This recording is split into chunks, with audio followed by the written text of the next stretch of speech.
Good afternoon, everyone. It's me again. I am Jim Toscano. I am one of the co-founders of Tagpros Education and the Chief Program Officer of Tagpros Education. And we are live on a Saturday afternoon for our part three webinar workshop number three.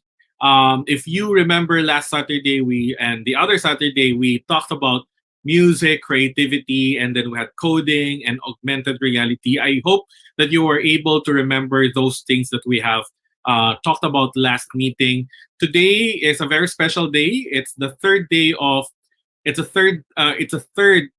third part of our Tag Pros Teacher Webinar Workshop for June, and we are very happy to welcome two gentlemen who will be sharing their expertise. One will be sharing about his expertise in teaching Filipino or teaching literacy for that matter. And the other one, of course, another gentleman who will be showing us another dimension of how to use technology in education, especially in terms of online simulation for coding or programming.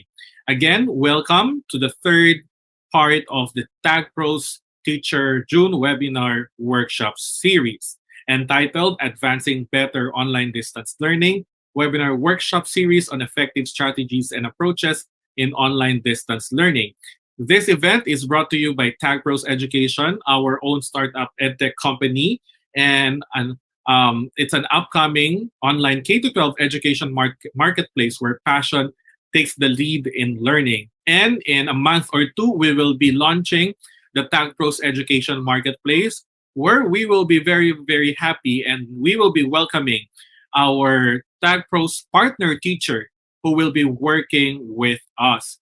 Of course, event is done in partnership with Globe Telecommunications, our very generous sponsor who is giving away, or that is giving away 500 GCash prizes. Oh, by the way, today we are not just giving 7, we're actually giving out 8 500 GCash prizes to 8 lucky participants. So 8 lucky participants will be winning 500 GCash prize each.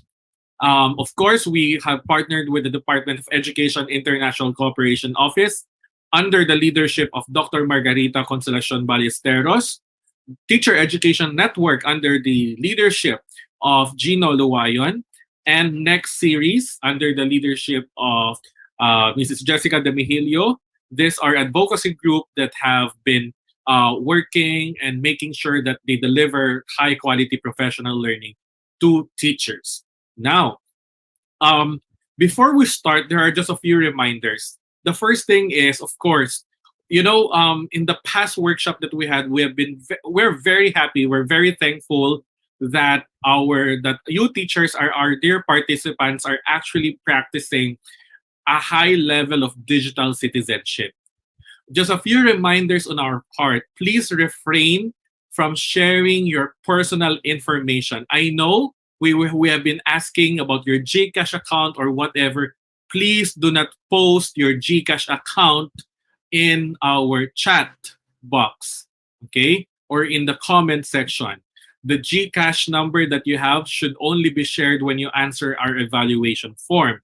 And of course, speaking of evaluation form, number one, we're very happy to tell everyone that we have sent all certificates for part 1, and part 2, almost, I think, 3/4 or 75% of the certificates have been sent. Now, there has been some messages in our inbox that have been asking where their certificates are. Basically, there are two reasons. There are two reasons why you did not get your certificate. Number one, the email address that you added in the evaluation form is not correct. It's not our fault, and we're not blaming you. But again, we're just reminding you that whatever information you put in the evaluation form, our system uses it. So if your name is misspelled, if your GCash account number is miswritten also, it's because that is what you have written in the evaluation form. Now, if you don't have yet your certificate, and you added or you used the correct email evaluation, then you should have received it already. If you can't find it, look at your spam folder. Okay, it might have been in your spam folder. The second reason why you're not receiving it, maybe because we have not received your evaluation form, because our system immediately stores your information so that we can send it to you. Now, there has been some participants that have been asking, where's my certificate? And then we look into our database and we can't find your name. Unfortunately, we cannot give you a certificate for that. We're all teachers, so we're working on a very honesty system right now. We want to give you certificates, but as much as possible, we need your utmost, number one, cooperation, second, your honesty also. It's not a problem for us giving out certificate, but we need you to work with us to make sure that your email is typed correctly. Second, that you are actually answering the evaluation form. And by the way, our system, if you have answered the evaluation form, if you have submitted it, they email you immediately a copy of your answers. So, for example, if we did not see your database, we usually ask, can you send to us the evaluation form copy? Because our system actually gives you a copy of it. All right. So there's no need to send unprofessional messages if that's the case. We're all professional teachers here. So just make sure that you follow those instructions. Now, another thing, one more thing. A lot of you are celebrating. So we celebrate your certificates. Those are clear signs that you are learning, that you have learned with us. But please be careful. Every time you post something online, like your certificate, you're exposing a little bit of information, like my signature, the CEO's signature, and all those kinds of things. So I've seen some of you have been tagging us, and you're covering it with stickers or labels, our signatures. That's very good. That's very kind of you, and we thank you for that. All right. A lot of you are saying you have received your certificate. Thank you so much. Again, we want to help you with all the certificates that you have, but you have to work with us to make sure that they are delivered properly. Another thing, we're just barely starting. And of course, we want to announce. The next thing is we're gonna announce the winners of the seven GCash prizes from last week. Okay, I will just give you a little bit of suspense. I will not announce it yet because I just need to welcome everyone. If some of you are new here, thank you so much for being here with us. Please do share this in your network. Tap that share button there and share it to your network so that they'll have a chance to win 500 GCash also. But again, we only have this GCash because of our Chief Marketing Officer. So let me just call on our Chief Marketing Officer, Joe Garde, to deliver his welcome message to everyone.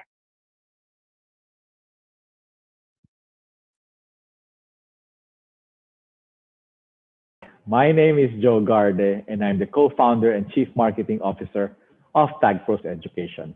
And I would like to welcome everyone to the Tagpros Teacher Webinar Series. The pandemic has a profound and lasting effect on the education system, and most significantly, among the younger K-12 student population. Ready or not, schools, teachers, parents, and students had to shift to distance learning as the country moved to a drastic and prolonged lockdown, which continued to alter our lives until today. Distance learning has been an enormous challenge, from connectivity issues, limited digital materials for children, stressed parents and students dealing with multiple distractions, limited social interactions, and Zoom fatigue. The choice was to adapt or fall behind. We saw this as an opportunity to apply digital technology to make distance learning more convenient, engaging, and fun for both teachers and students. This is why we created Tagpros, a passion-based digital after-school learning community for K-12 teachers and students.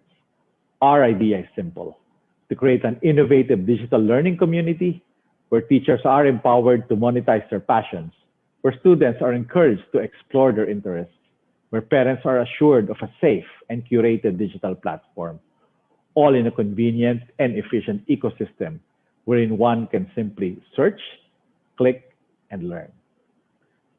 We're all very thrilled to welcome you, our dear teachers, to your continuing learning journey into the new and exciting world of digital distance learning with Tagpros, where passion takes the lead. Maraming salamat po. All right. Thank you, Joe. Joe Garde is our Chief Marketing Officer who really worked hard to bring in some exciting prizes, like the GCash prize for our webinar series.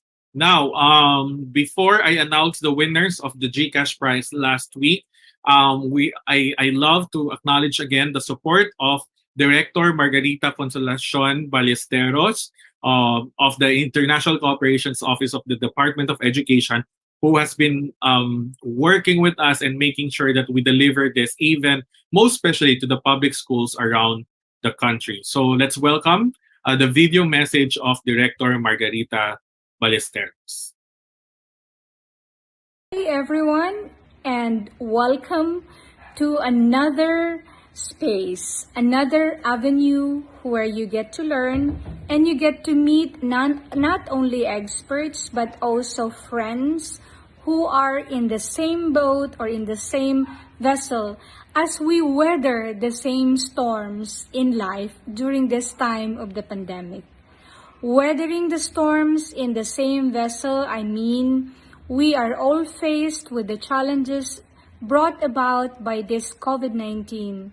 But as teachers, we are stronger, you are stronger, and you have shown that even after a year, you did your best. And I congratulate you for that. And I also thank you for doing your best and giving your best in whatever circumstances you were for the past year and where you are now this year.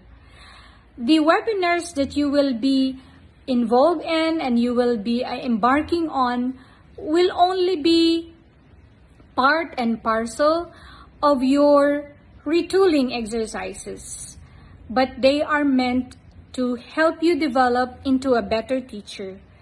In as much as we say we don't have enough and we can't have enough, but I would say you have more than enough, because we have people, we have the resources that have been provided and are being provided still at this point in time. So as teachers, we encourage you to give your best as you get to be retooled, you get to be honed, and you get to develop more of your skills. You always have to bear in mind that the currency of this century and beyond, where the alpha generation is now, is actually your competency. When we say you are competent to deliver online learning, you are competent to navigate with technology, that only means that you don't like to be left behind. Who would like to be left behind? Of course, there's none. Learning is lifelong. And when we say lifelong learning goes on and on until we say it's my last breath, then you would say, yes, I did my best. So keep learning, guys, and I would encourage you to really keep going. Not COVID-19, not any disruption can stop a teacher who's got a heart, a teacher who is passionate in doing a number of things, making sure that the learning environment, the learning spaces of this future generation, our next leaders, are prepared and are well equipped. So to Jim Toscano and to his team, thank you for partnering with the Department of Education's International Cooperation Office in hosting and in developing programs for our teachers through these webinars. And I'd like to thank you because you're offering this for free. And also to our teachers, keep going, for life is beautiful and is made more beautiful each day, because each day we receive the gift of life, and that gift of life is meant to be shared for you and for me, to be shared to our teachers, co-teachers, our colleagues, to our learners who we are helping to become better citizens, better global citizens, as well as to our parents who are the supporters of the education of these children. So to all of you, again, good luck and keep learning.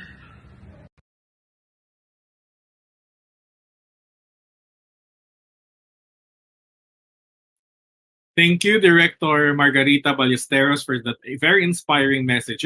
We've been hearing her message for the third time already, like Joe and the video message that we have. But the message of Dr. Margarita Ballesteros still strikes so deeply right now, especially as we continue with the challenge of delivering education this time around. Now, to welcome everyone, the whole series for June is meant for online distance learning. Or if you're doing blended learning, then this is a workshop for you. For those who are just coming in for the first time right now, and you're asking, how will I apply this? We're not doing online distance learning. What I'm asking right now is, it's okay if you're not doing online distance learning yet, or if you're not doing blended learning right now, or if you don't have any access about technology. What I'm asking you right now is a certain level of openness, so that we're aspiring that someday you will have access to technology in the future. These things you can apply when those times already arrive, when those opportunities are already within your hands. So please make sure that you have an open mind, an open heart to learn from our great speakers. For the last 2 weeks, we had very good speakers, and we thank you for the very good feedback.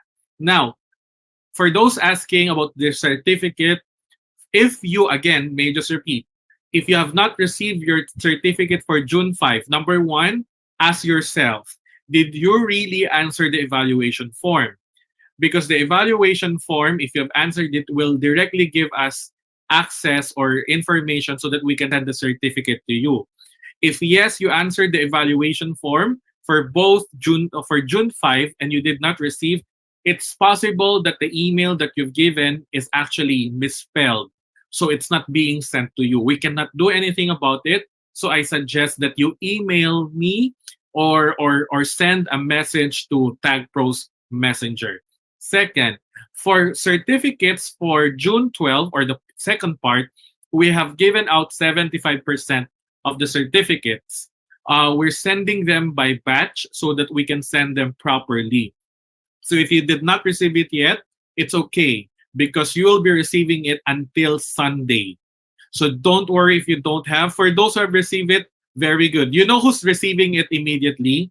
Those who answered the early yes, because our system works like that. The earliest persons who answer the survey gets the certificates first. Life is fair. That's how we do it right now. So congratulations. If you have not answered yet because you have internet connection, don't worry. You will receive yours. You just need to exercise or show a little bit of patience. Now on to our next part before we go to the talks. May I call on our technical director to show? We are very excited to announce the 7 lucky winners of our GCash 500 GCash credit to be given out once we verify your information. They are as follows. Session 2, June 12, 2021, Catrisa Faye C. Fabiliar, Edna A. Javines, Cherry E. Agliam, Daisy Faith P. Lazatin, Lorna S. Gonzalez, Cecile P. Villanueva, and Ada Marie J. Casada. So we will be posting the names in our social media right after our session today. But congratulations to these winners who will be joining our first set of winners last June 5. We are sending out emails. Again, we're very sad. We're kind of sad because these winners, your email, some of you have misspelled your emails. So we don't have a way to email you. So please make sure that if you know these people, tell them, be a kind person to them. Tell them that they have won 500 GCash, and we will be sending them an email for verification and security purposes. So congratulations on the winner. How about today? For today, we will be having 8. That's 8. 8 lucky winners of 500 GCash prizes. So it's not just 7, it's 8. How will you win?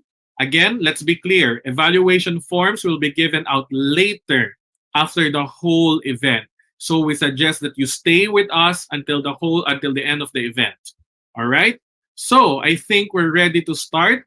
Again, watch the webinar workshop, complete the evaluation form, which we will be sending later at the end of the evaluation form, and then follow our social media pages. That's it. It's very easy.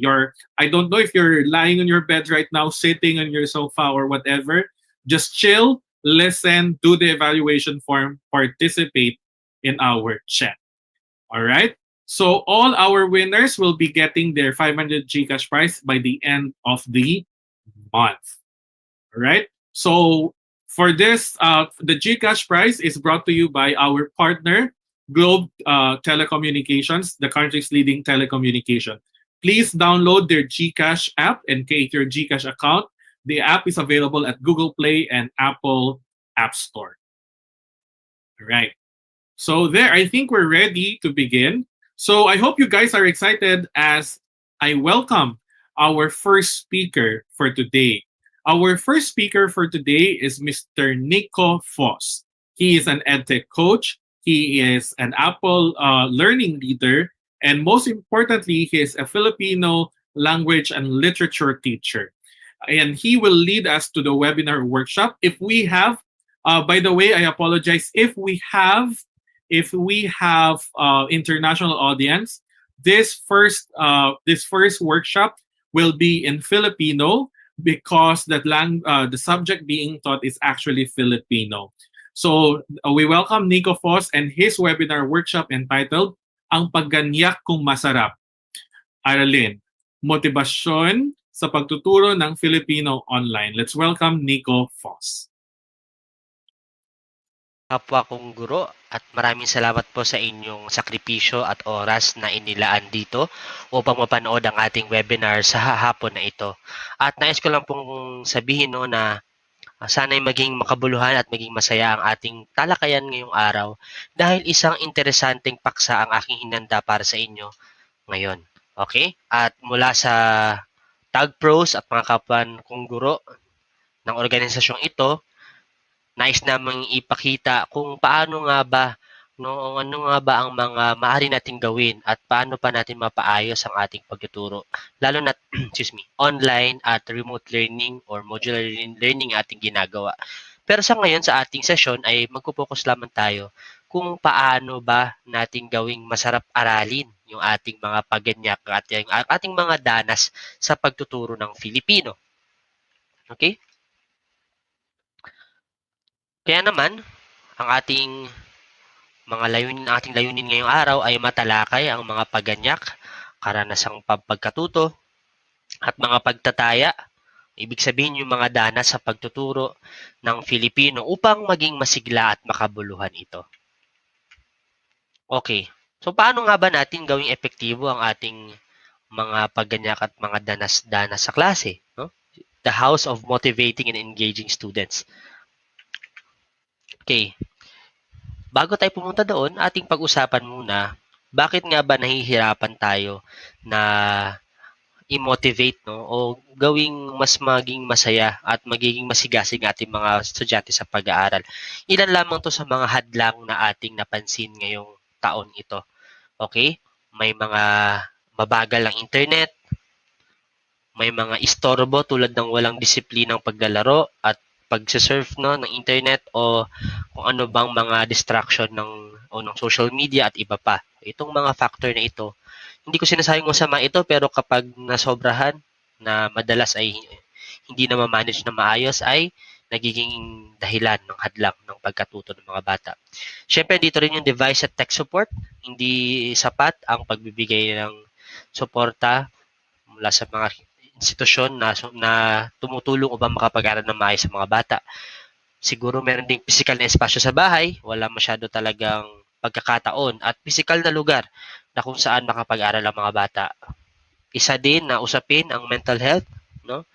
dahil nga gawa ng lockdown at hindi na nakapapasok ng mga nakakapag klase no, ng physical. At kung meron namang mga mag-aaral na nagkulang sa suporta, no, meron ding sobra naman ang suporta. Hindi man maiiwasan na minsan step in naman yung ating mga magulang o kaya ang mga guro mismo nasusobrahan naman ng pagsuporta sa mga bata. Ganun din, walang suporta, no? Yung opposite ng sobrang suporta at yung tinatawag na yung mga devices at materials na ginagamit, okay? Paiba-iba, may iba naman minsan na halos walang magamit, iba naman marami masyadong gamit. Kaya itong mga nabanggit na mga hadlang ay talaga nakaapekto sa pag-aaral at sa ating edukasyon, sistema ng edukasyon ngayong pandemya. Kaya naman, mga kapwa guro, mga magulang, mga kabataan, no, magpa-rehistro tayo ng bakuna dahil mas mainam pa rin talaga ang face-to-face classes. Kaya kung may pagkakataon, no, dumako kayo sa inyong mga lokal na barangay o LGUs, sa inyong mga paaralan kung may pagkakataon na magbabakuna upang mahibawasan natin yung mga hadlang na naipakita ngayon, no? At bumalik tayo sa normal ng ating pag-aaral. Okay. Tuloy tayo? Okay. Maliban dun sa mga binanggit, no? Meron pa akong iba pang mga factors, no, that affect learning. So yung pagpo-focus lang natin ngayon ay yung teaching and learning process. Okay? So yung mga pinakita ko kanina ay madalas ito naman yung nakakapekto sa mga mag-aaral. Ito naman ang pinapakita ko ngayon sa teaching and learning process ay dito naman papasok yung ating mga kapwa guro at yung ating paaralan kung paano ba natin gagawin ang proseso ng pagtuturo ng ating mga mag-aaral. Kaya naman, bilang mga guro sa Filipino, nais natin na tumaas ang student engagement ng ating mga estudyante. Nang sa gayon ay kung mataas ang kanilang engagement ay magiging meaningful at merong makabuluhan, no? At merong mas mataas na antas ng pagkatuto. Di po ba? Hindi naman siguro mag-aksaya ng oras ang mga bata na matuto kung hindi sila interesado. Po ba? Kaya naman, kung mahimok natin at mapukaw natin ang kanilang interes, ay hopefully, ang resulta nito ay mas maging mataas din ang antas ng kanilang pagkatuto. Kasi nga, kahit alam natin na mahirap ang transisyon ng ginawa ng ating physical classes to online distance learning, ang hamon natin mga guro ay paano natin maibalik yung sigla ng pagkatuto ng mga bata. Dahil minsan, sa hilig, marami tayong mga estudyante, ang hilig nila ay napunta sa paglalaro at hindi ito masama, no? Dahil malaki ang tulong ng paglalaro. Kaya naman, bilang mga guro sa Filipino, paano natin ito gagamitin yung kanilang sigla at sigasig sa paglalaro na ma-translate ito sa pagkatuto, no? Ayan. Ayan. So, paano natin ito gagamitin sa ating bentahe, no? Na ating advantage upang mas maging interesado sila lalong-lalo na sa pag-aaral ng Filipino. Bagamat may kahirapan ng pag-aaral ng Filipino, nasa ating kamay kung paano natin gawing madali at paano natin gagawing malaman ang content kahit naman ay wala tayong masyadong pagkakataon na aralin ng Filipino dahil mas marami din ang mga mahalagang mga subjects, no? Hindi lang naman Filipino. May iba pang mga subjects. Yun naman like sinasabi ng mga magulang at mga mag-aaral kung paano natin ilulugar ang Filipino, no?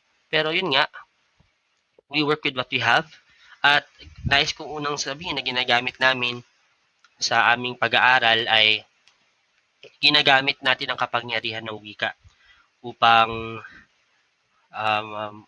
mas epektibo yung ating paggawa ng mga dana sa pag-aaral at pagkatuto, no? At siguro napaka-underrated nitong paggamit ng wika, no, sa iba't ibang aspekto ng ating pag-aaral at pagtuturo. Bakit? Halimbawa, tingnan natin ng mabuti yung guro isa at guro dalawa. Sa tingin ninyo, sino sa mga guro ito ang sa tingin ninyo na magbibigay ng mas mataas na engagement o siguro tingin ninyo ay susunod talaga ang mga estudyante sa kanya? So, pakilagay sa ating chat box kung guro isa ba or guro dalawa. Okay, hihintayin po natin yung sagot. So, sabi ng guro isa, mayroon akong ibibigay na isang gawain at gusto kong ipasa ninyo ito hanggang alas 4 ng hapon. Yung pangalawang guro, sinabi niya, mga ginoo o mga anak, pumili kayo ng isang gawain mula sa paksang pinag-usapan natin. Padalhan ninyo ako ng email kung may tanong. Ipasa ko yung gawain hanggang alas 4 ng hapon. Ayan. So, napansin ko sa ating chat box, sa ating comment sections, no, may mga nagsasabi na ang ikalawang guro ang sa tingin nila na nagbibigay ng mas mataas na encouragement at sa taas na antas ng interest no, sa pag-aaral. Bakit kaya? Dahil nakita ninyo yung paggamit niya ng kapangyarihan ng wika, no, na hindi ito mapanglamang, hindi ito intimidating, kundi ito ay nurturing at nourishing, no? Dahil yun ang kailangan ng ating mga mag-aaral ngayon, no, na hindi sila naiilang, no, hindi sila nawawalan ng gana dahil nga compliant yung language natin ginamit, no. Kaya naman pansinin niyo yung mga iba pang mga salita, no, mula sa gusto kong matapos ninyo, naging ang inyong susunod na gawain ay layunin ninyo pinibigyan ng kapangyarihan ng guro ang mga mag-aaral na umako sa kanyang pagkatuto sa pamamagitan ng paggamit ng wika. No? Ganon din, ako ay gumawa ng mga pagpipilian o mamili kayo kung alin ang nais ninyong sagutin. Binibigay, yung pinapasa sa mga mag-aaral ang mga desisyon, no, sa kanyang pag-aaral. At malaking bagay 'yon, no, lalo na sa ating mga kabataan. Ganon din sa pagpapaliwanag ng rubrics, imbis na sabihin na, oh, kasi part ito ng grades ninyo eh. Gawin ito kasi di kayo gagraduate sa elementary o sa elementarya o sa sekundarya. Hindi dapat ganito na threatening yung ating wika na gagamitin. Bagkus gamitin natin ito bilang positibo, no, positive enforcement upang mas magkaroon sila ng interest sa pag-aaral ng Filipino. Pangalawa, gamitin sa konteksto ng pag-aaral ang mga elemento na dinisenyo para sa laro. Paborito ko itong gawin, no, sa aking pagtuturo. Yung gumamit ng gamification at elements of games, no, upang mas maging interesting, no, yung pag-aaral nila. Paano check kung hindi naman po ako gamer o kaya paano naman nung wala ako masyadong konsepto ng laro. Kaya naman ito isang paanyaya sa lahat na hindi mo naman kailangan maging gamer upang magkaroon ng isang gamified na lesson o kaya isang pag-aaral o pagtuturo na mayroong mga elemento ng laro, no? Tayo laman siguro lahat ay dumaan sa iba't ibang uri ng laro, hindi lang naman video games, no?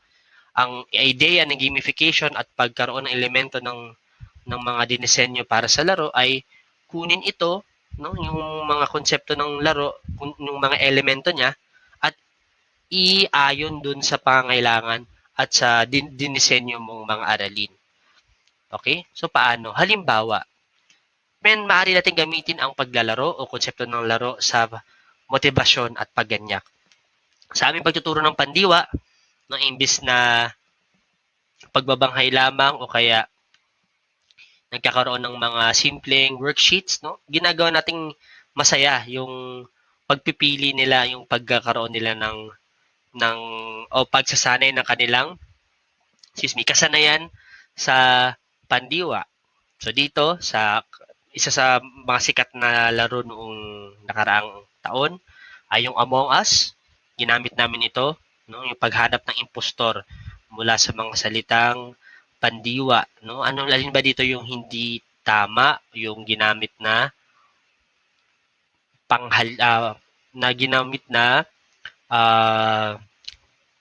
panlapi sa pandiwa, no? Kaya naman ito yung naging impostor. So dun sa laro, kung kayo ay familiar sa Among Us, okay, kailangan nilang pumili ng impostor sa mga manlalaro. So ganun ginamit namin konsepto ng pagpili ng impostor o yung mali at ginamit namin ito sa pagpili ng maling lapi o panlapi sa pandiwa o sa salitang ugat. So, ganun. Nililipat nyo yung mga konsepto o mechanics ng laro doon sa inyong pagtuturo. No? Ganun lang. Okay, hindi lang Among Us, no, marami pang maaring laro na pwede ninyong gamitin o kuhanan ng inspirasyon para makagawa kayo ng mga activities na tulad nito. Okay? Masaya din gumamit ng popular na kultura dahil alam naman natin na patok ito sa ating mga mag-aaral. Pero dapat hindi lang tayo gumamit for the sake of dahil sikat. No? Gamitin ito dahil intentional yung ating pagbuo ng ating mga aralin. No? Hindi lang sa mga popular na kultura at mga popular na laro, gamitin din natin yung mga traditional na mga laro, no? Tulad ng mga parlor games, board games, ayan. So, ginagamit din namin yan. Tulad nito, binibigyan lang namin ng sarili naming touch o binibigyan namin ng malikhaing twist, no? Upang ma-relate natin sa ating mga estudyante. Dahil iba-iba naman tayo ng estudyante, no? Wala namang iisa lang na estudyante at iba-iba tayo ng mga kultura sa paaralan. Kaya naman gamitin natin yun sa ating advantage, no? Sa ating bentahe na, okay, gagawin natin ito dahil hindi lang patok, kundi intentional na alam ito ng mga estudyante at mas magiging makabuluhan yung kanilang pag-aaral. Sa 4 na larawan, isang salita, hangman at iba pa. Okay? Hindi lamang sa pagganyak at mga motibasyon, ginagamit din natin ito sa gawaing pampagkatuto. No? Paggamit ng experiential learning, no? Na natututo sila dahil naranasan nila, dinadanas nila yung mga konsepto at bumubuo sila ng sarili nilang mga hypothesis at mga kaisipan upang maabot yung layunin mo o yung maitahi yung mga learning activities at maitahi yung learning objectives, no? At dito, ginamit namin ito sa pagbuo ng mga task. Kasi dun sa larong Among Us, for context lang, kailangan nila gumawa ng task upang at mag-survive dun sa spaceship nila. Kaya lang may mga impostors, so ganina pinakita ko na yun, no? Pero ito, kailangan nilang gawin yung task, no, bilang mga bahagi ng laro.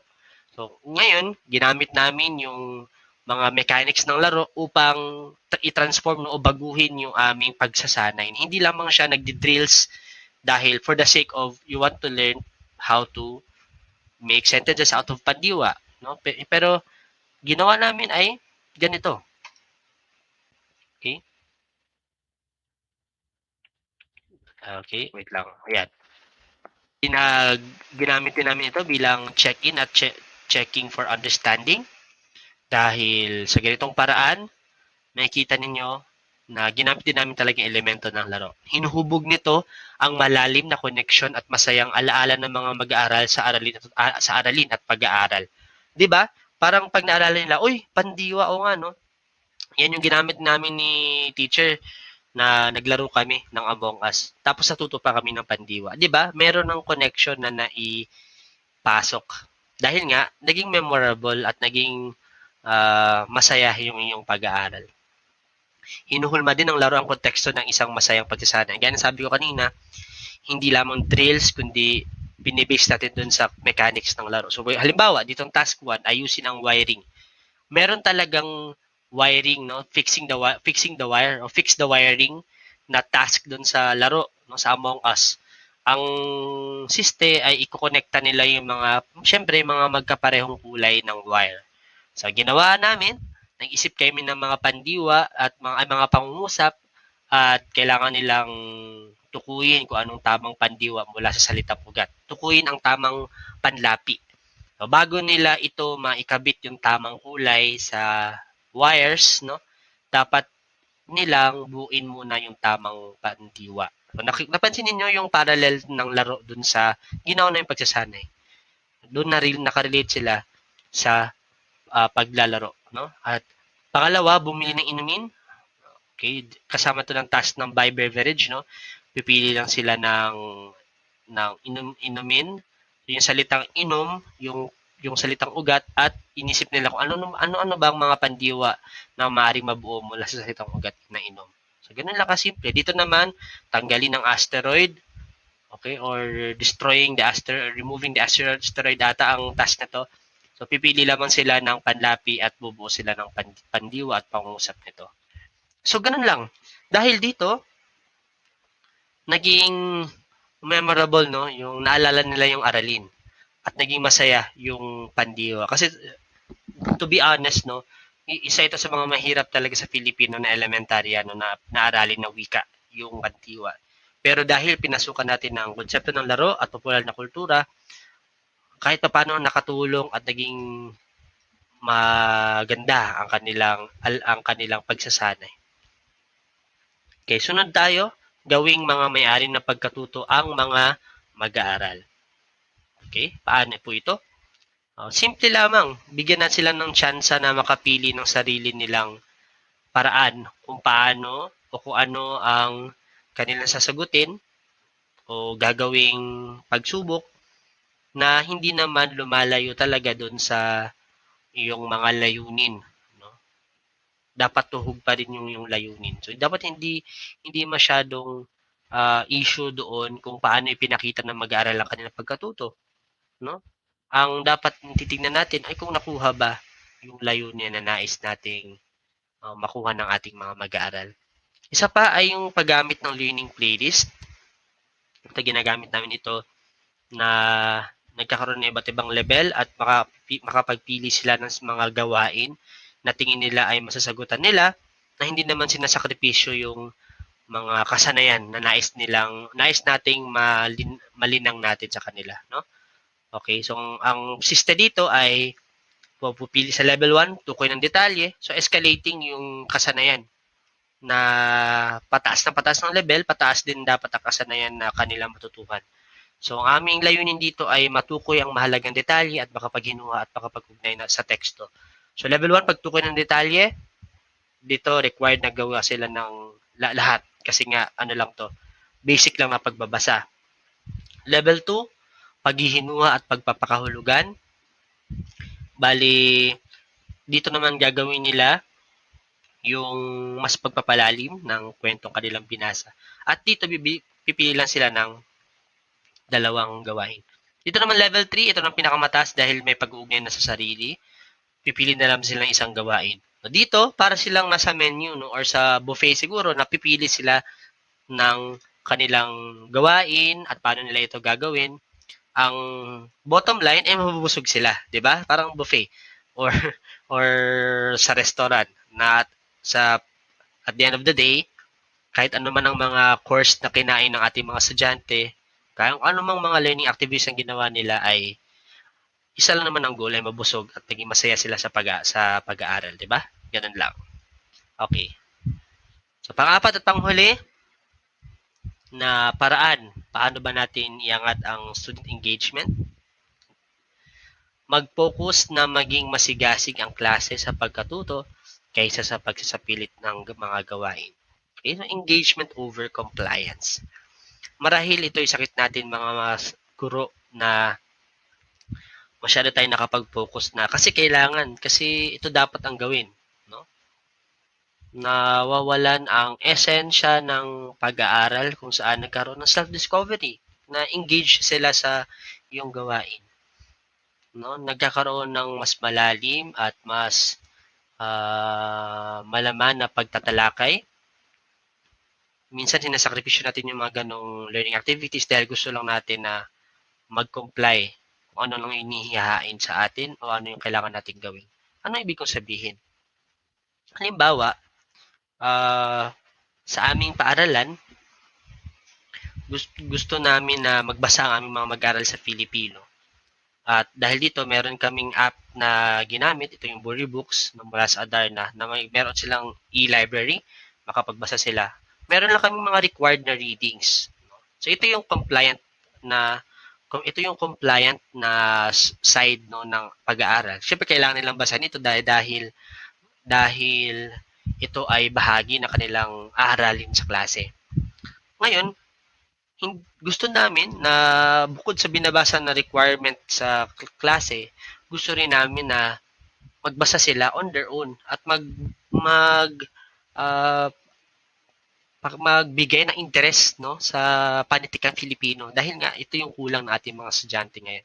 Kaya naman nakapag-isip kami ng isang gamified contest na kung saan pipili kami ng mga mag-aaral na magiging bihasa. Hindi naman siguro bihasa, pero yung mga nagbigay ng oras, nagbigay ng mga panahon, no, nag-effort na magbasa na beyond the required reading ng Filipino. Kaya naman nakapag-devise kami ng isang contest na tinatawag naming ML tayo, which is magbasa ng libro, no? Ano ba 'tong magbasa ng libro? So palakasan ito ng mga natatanging ang natatanging palakasan ng pagbabasa ng libro sa book. So paano namin ginawa ito?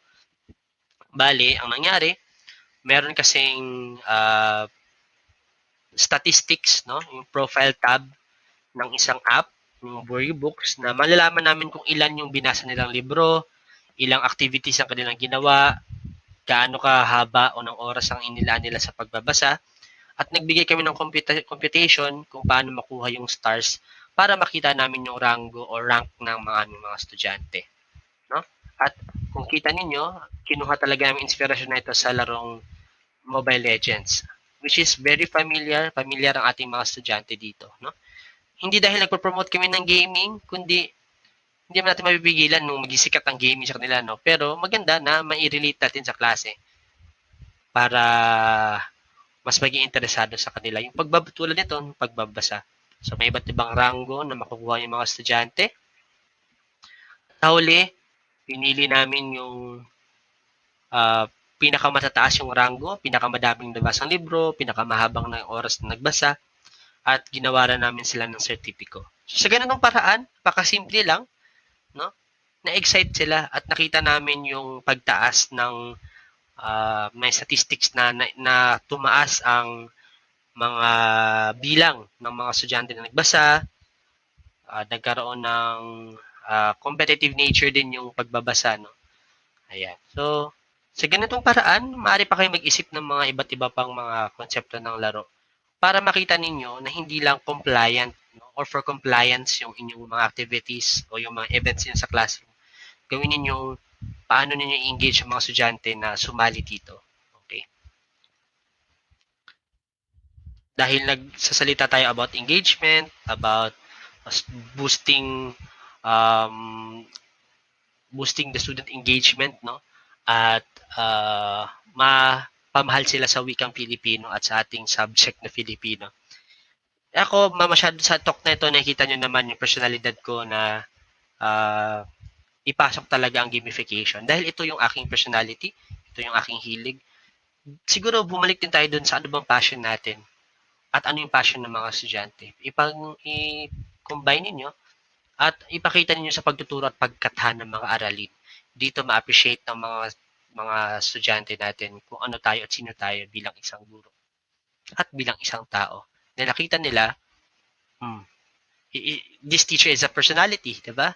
Meron siyang something na pwede ding magbigay ng interest sa mga estudyante. Okay? Paalala lamang, sa lahat ng aking pinakita, may mga tech, no? May mga gamification. So, laging isipin natin, we have to rethink, isipin natin muli, paano ba tayo magturo sa ganitong setup sa online. At hopefully, in the future, kapag hybrid na, may mga pagkakataon na tayong bumalik sa paaralan, isipin natin yung pedagohiya muna bago teknolohiya o bago ang konsepto ng laro.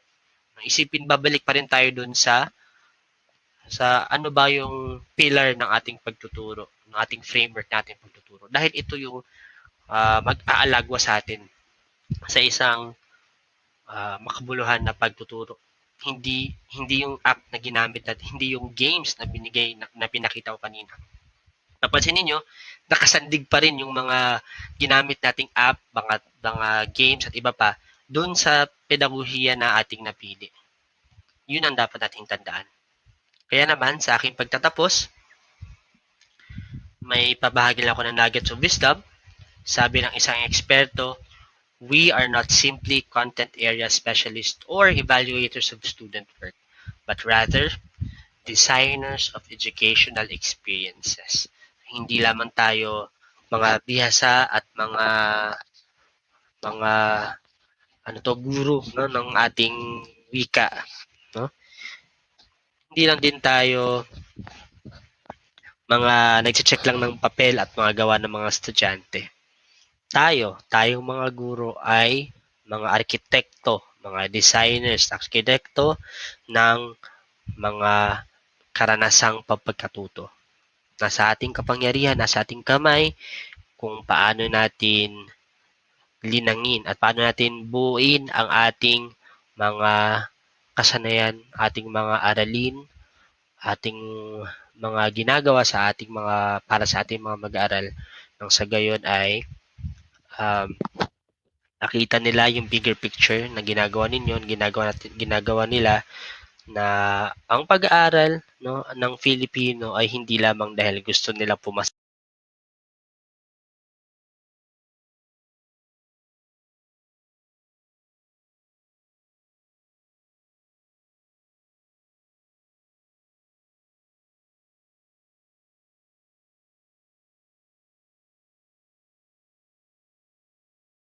Ayan. So maraming salamat, Ginoong Fos.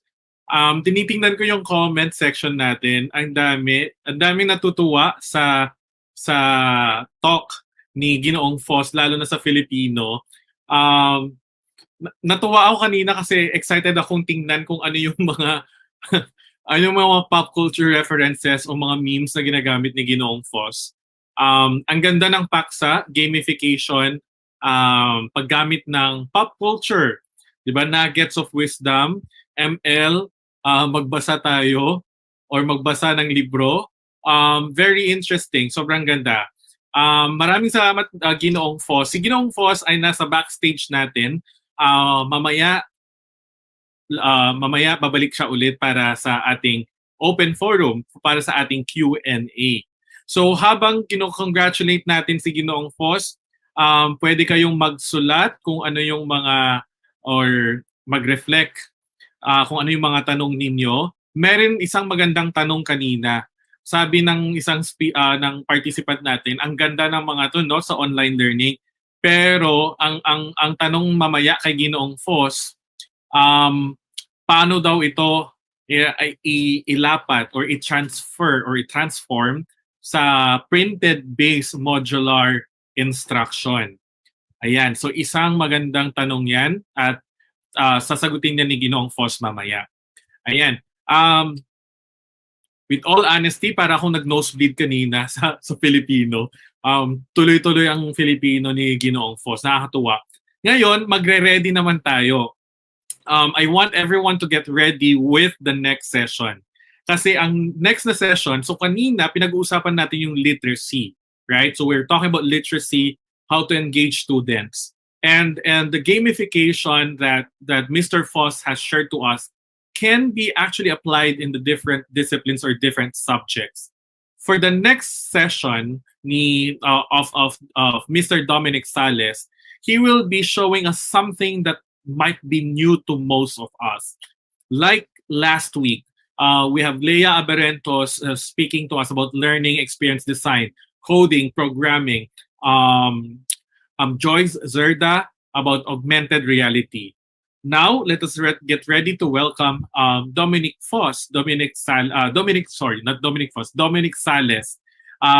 Dominic Sales, he's an international robotics team coach and a computer education teacher. And he will deliver his webinar workshop, Coding the Easiest Way, using online simulation tools to learn programming and robotics. Let's welcome Mr. Dominic Sales.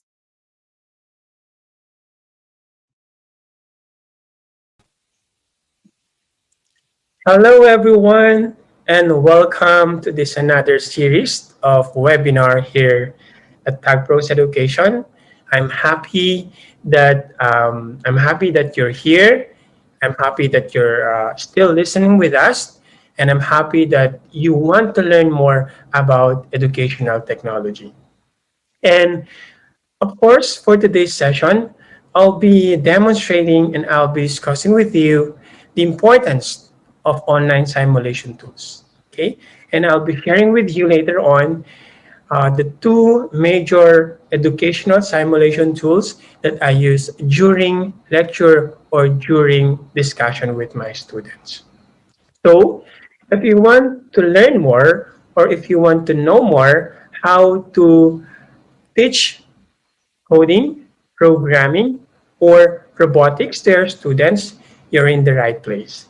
So I would highly recommend that you listen properly, and I would highly recommend that you have an extra gadget or an extra computer so that later on during demonstration, you will be able to follow the lesson or the topics that I will be discussing with you. All right.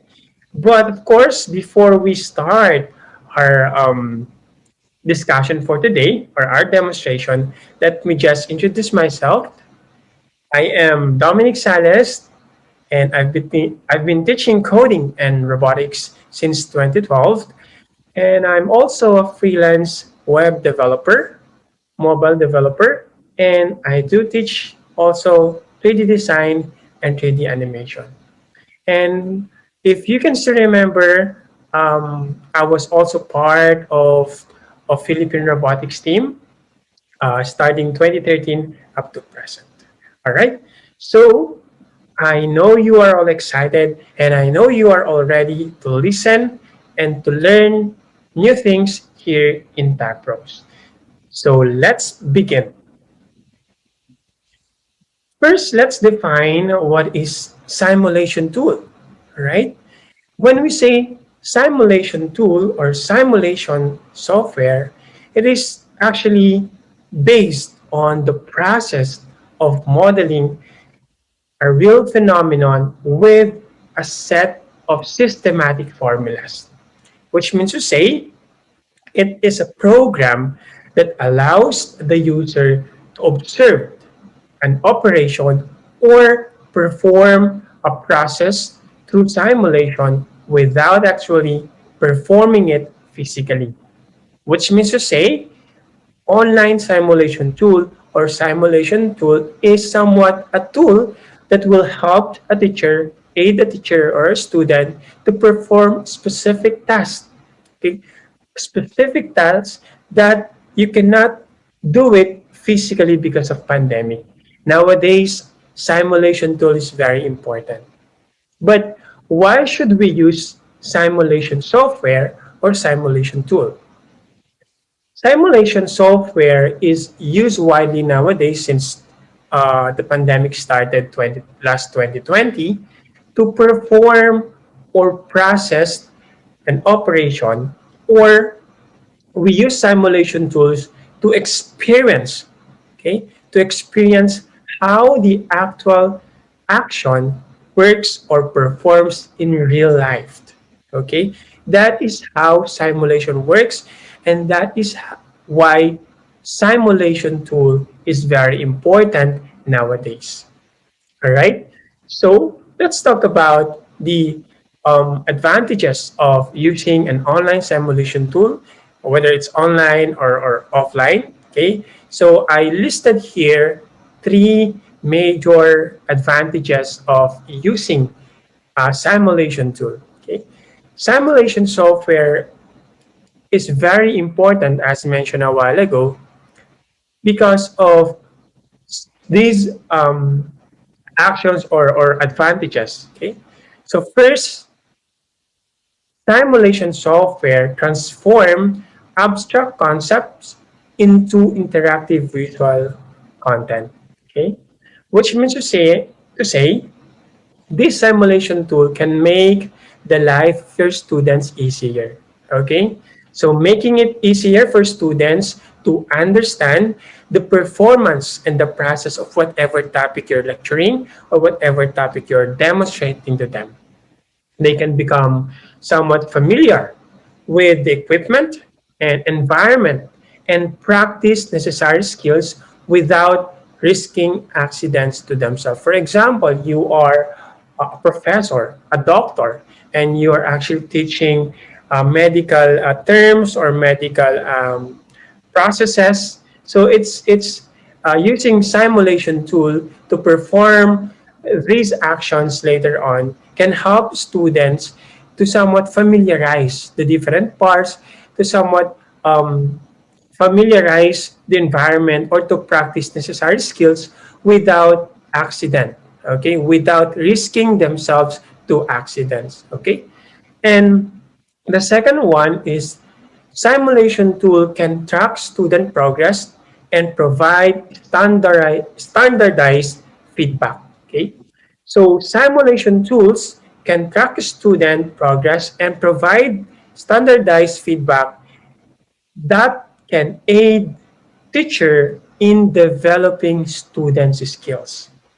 They can also offer targeted skill development, which students can choose, okay, which skills to improve. For example, in my case, I'm teaching animation, 3D modeling, programming, coding, and robotics. So students can choose what specific skill he would like to develop, okay, and at the same time improve, okay, or receive specific training or resources. So that the teacher later on, if the teacher uses a simulation tool or an educational simulation tool, he can see the progress of his students, and he can provide training materials. Okay, so these training materials can be easily updated, okay, developed or modified. Okay, and of course, if you are the teacher and you want your students to develop their skills well, you need to provide feedback. Okay, that is one of the major importance of using simulation tool. You can actually see the performances of your students. You can actually see the progress. You can actually track the progress of your students, because when we say simulation tool, you can actually see them performing the action without physically or without doing it physically. All right. So number 3 here, we have cost effective in the long run. Simulation-based technical training, for example, in my part as a computer teacher, it is very cost effective. For example, I'm teaching robotics, and my upcoming students, let's say for example, I teach programming to grade 10, 11, and 12. So these incoming grade 10 students, they do not have robotic kit, or they do not have robots at all. So it is cost effective because we do not need to provide a robotics kit anymore, because we have this simulation tool. Okay, we have this simulation tool that can perform operations and action the same with the actual robotic kit. Okay, later on, I'll be showing you an example of an educational simulation tool. All right.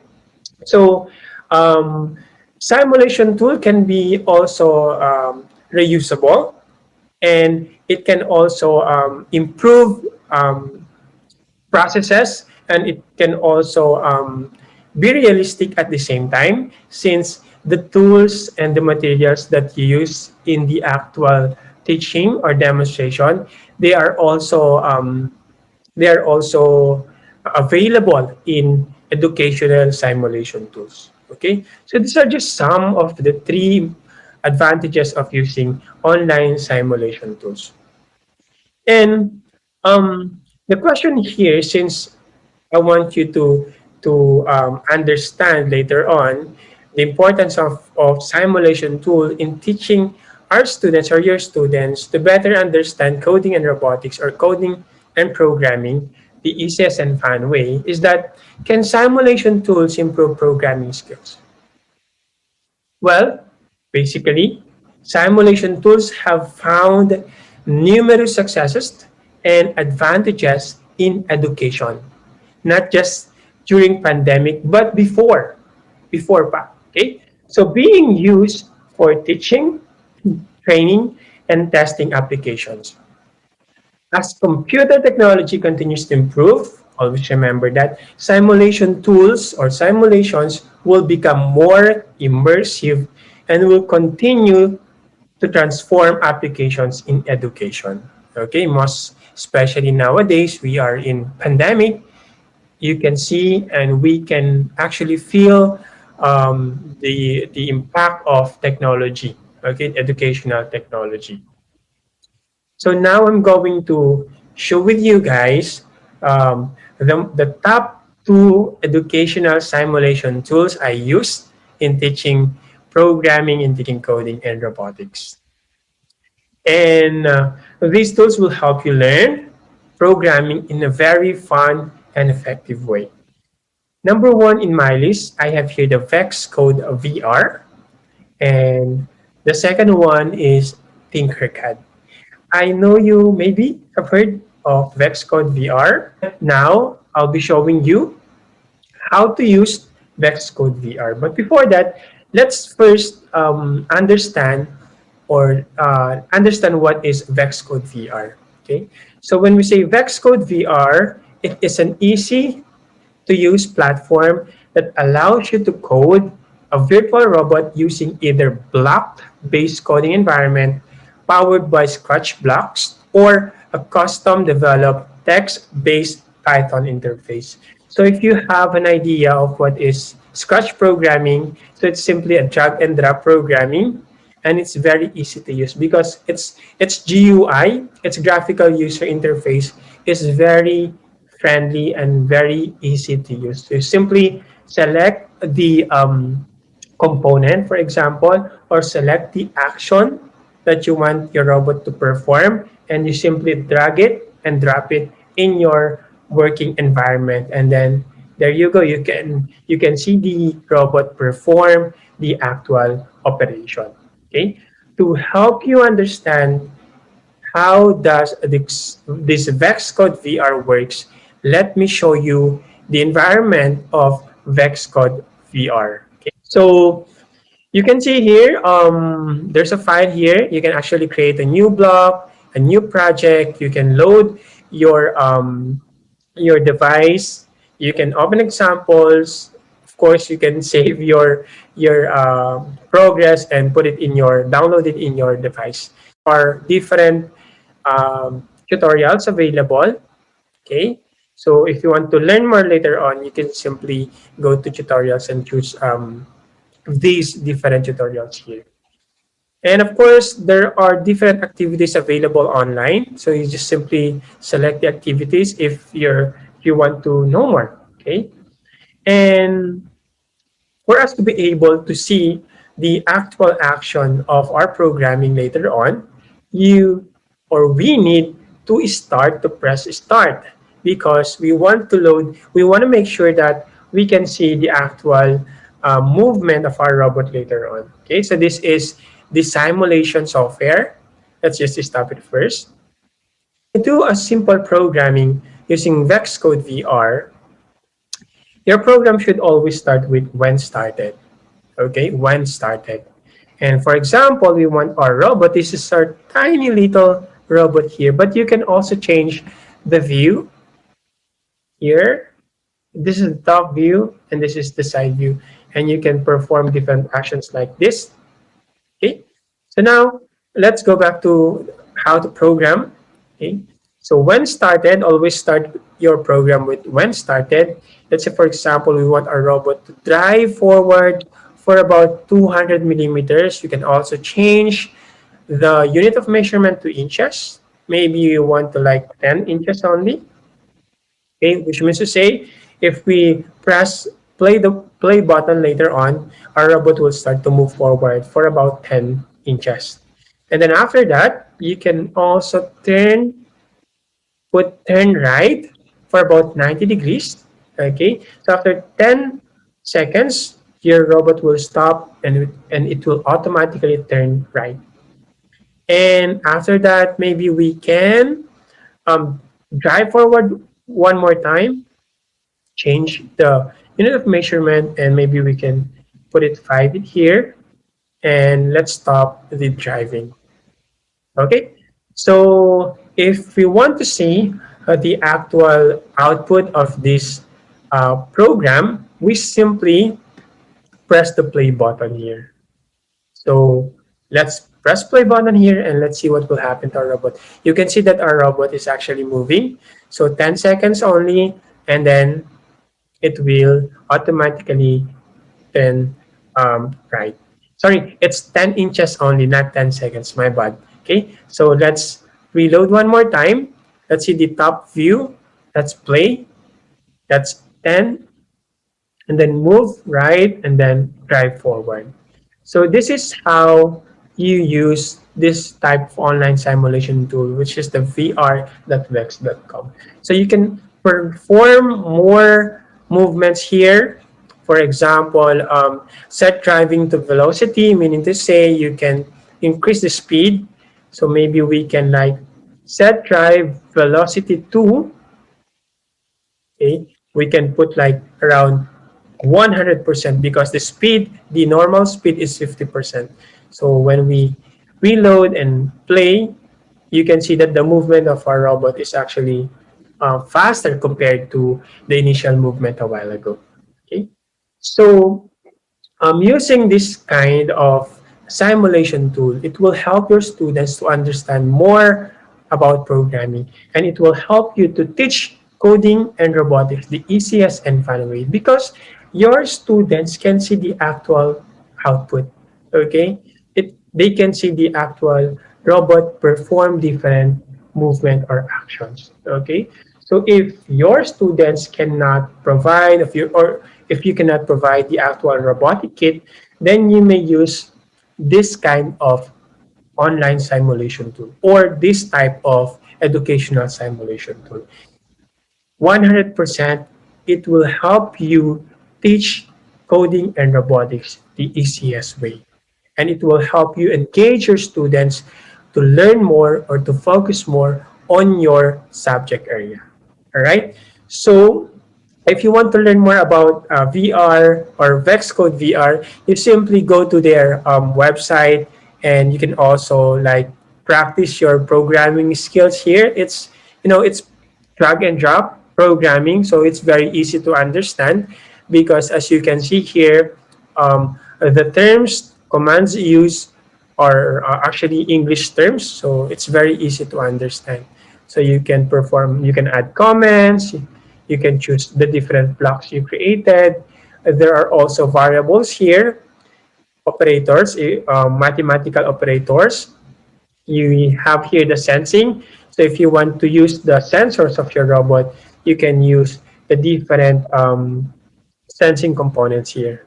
Of course, we have the loops. We have also the magnet here because we have this kind of magnet here because there are some activities that will let you pick something, some objects, okay? So it will let you pick an object and then drop it into a specific location. That's why you can see a magnet here. So you use the sensor magnet to pick those objects or components, okay? And then, you can also change the playground. So as you can see, as I mentioned a while ago, you have the number grid map, okay? Art canvas, this maze, wall maze, dynamic wall maze, this mover, and so on and so forth. So it's up for you later on to learn more about VexCode VR. All right. So the next online simulation tool that I would like you to know or to share is the one that is my favorite. This is Tinkercad actually, and this is my favorite. All right. So this is Tinkercad, and it's very, very easy to use. So I use Tinkercad to teach circuits.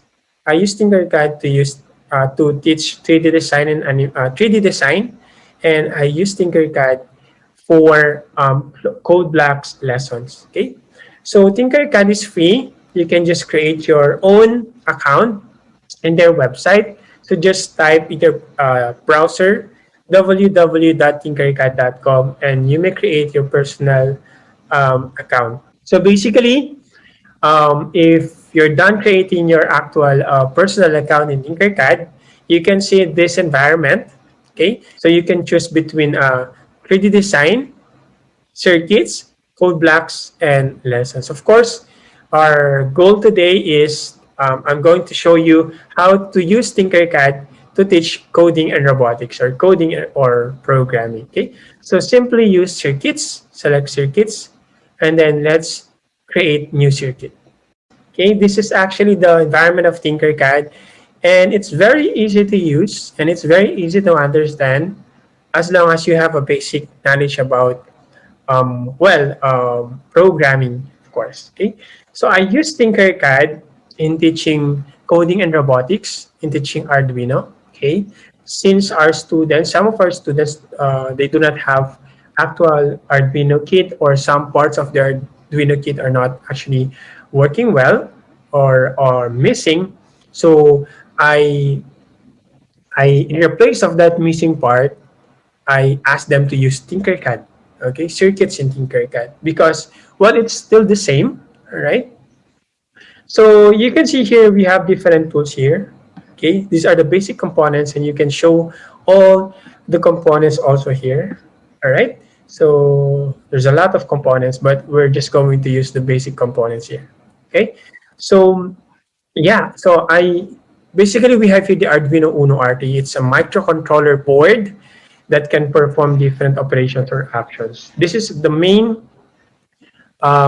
this is the main microcontroller board that we use in teaching robotics in our school. All right. So once you have the Arduino Uno RT, okay, our task is to simply turn on and off an LED. So I'm going to show you how it's done. So of course we need a resistor, and also we need a breadboard later on, an LED and a breadboard.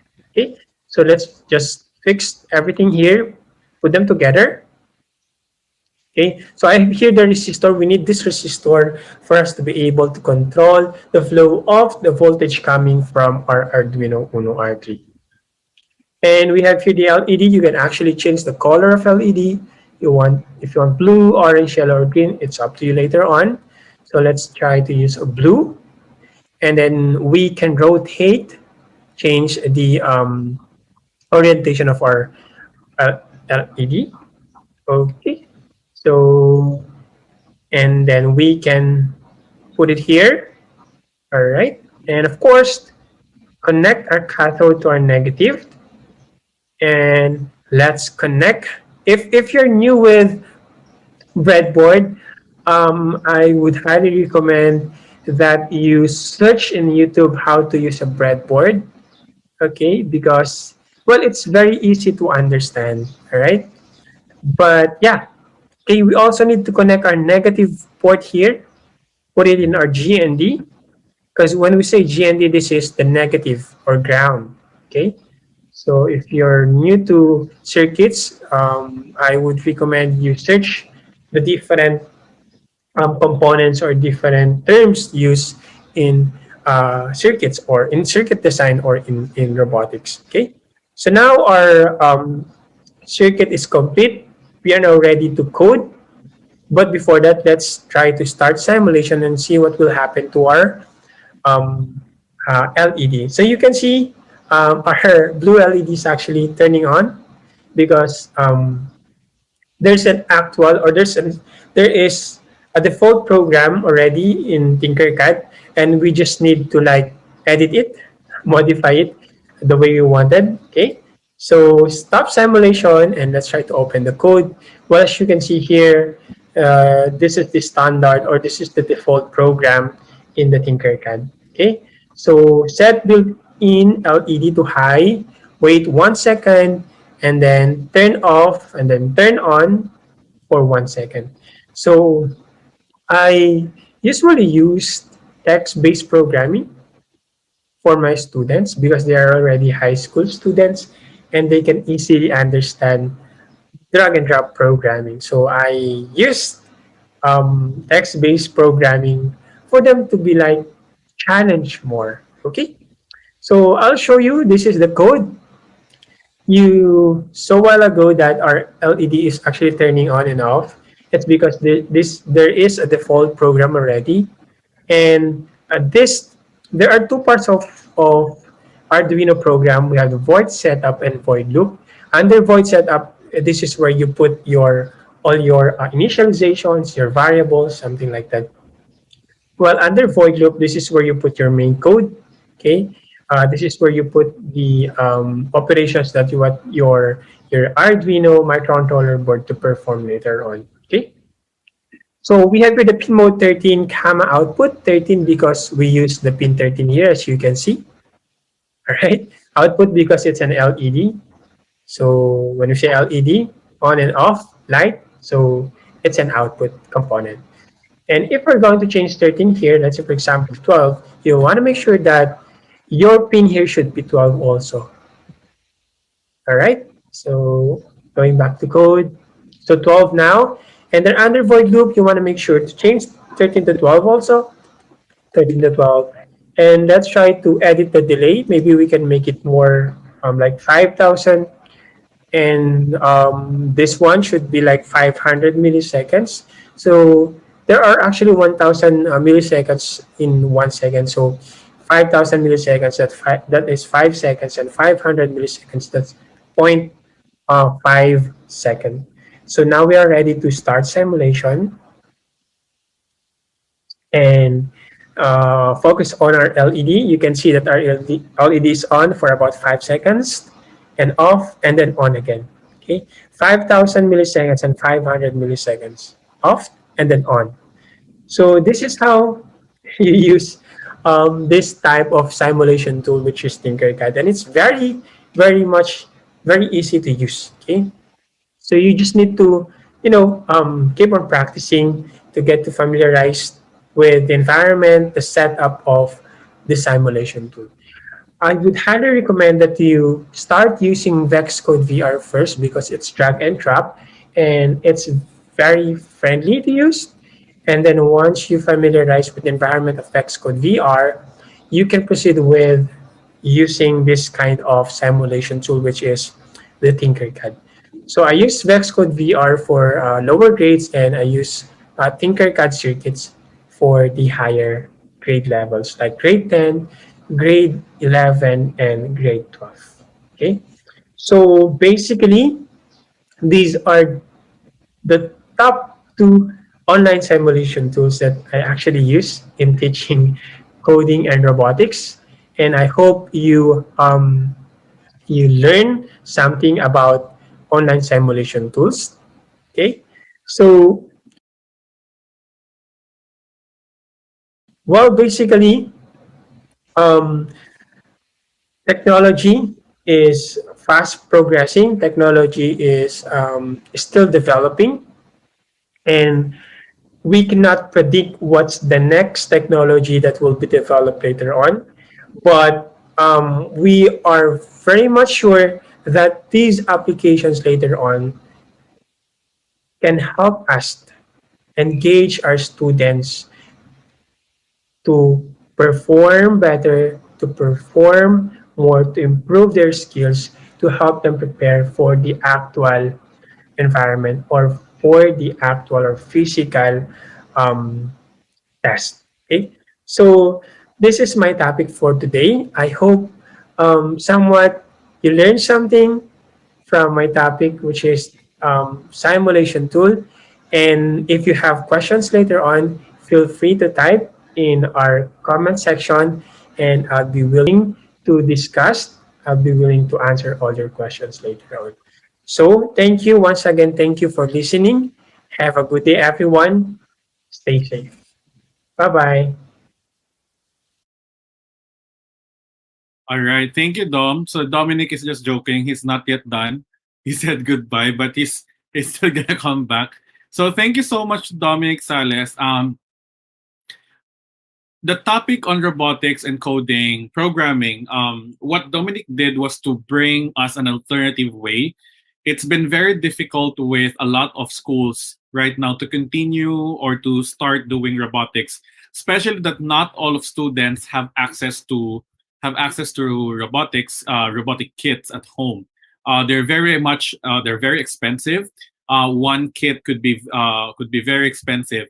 And what Dominic has shared to us are alternatives, so that in the end, even if our students are not doing physical robotics, the skills that are envisioned to be developed in the students when they do programming and coding are still being set up or still being fostered, as what Dominic has mentioned a while ago. So thank you to Dominic and thank you to Nico. Before we bring them up for our open forum, just a few reminders again. So we will have an open forum, but before we go to that, let me just again thank our partners for this event. We start with the Department of Education International Cooperations Office for sharing and making sure that all teachers in the Department of Education gets to have an access to this every Saturday of June. We thank the country's largest telecommunications company, Globe Telecom, for giving us our GCash prizes for the whole June series of webinar workshop. And of course, Teacher Education Network Philippines, or 10PH, and the next series for sharing with us our vision and our goal to improve the quality of learning, especially at this time for online distance learning. All right. So we're now ready to open the floor for your questions. We have a lot of questions, actually. The team is gathering those questions. And if you still have questions right now, please put them up there so that we will be able to continue discussing the topics. So there, I think our guest speakers are ready to go back to our virtual stage. Let's welcome Nicolas Fos and of course Dominic Sales. Nico and Dom. All right. Hi Nico. Hi Dom. All right. So your sessions were highly they received highly positive feedback, and they're so engaged, and a lot of these are basically new. Gamification, what Nico has done, and of course very very new Dominic's online simulation for coding robotics. I'm amazed. 2 different languages, Filipino for Nico and the language of coding for Dominic. Let's start first with Nico. Nico, there's a very interesting question, and it goes directly, it touches directly to the challenges of accessibility in terms of ICT devices and tools, which also would appear again for Dominic, because the country has this reality that not all schools have access to devices or internet connection. So Nico, you first. From Teresa Austria. Ang tanong niya, sa mga online instruction, maaaring magamit po ang mga larong pangwika. Ang tanong ko po ay paano ito mailalapit sa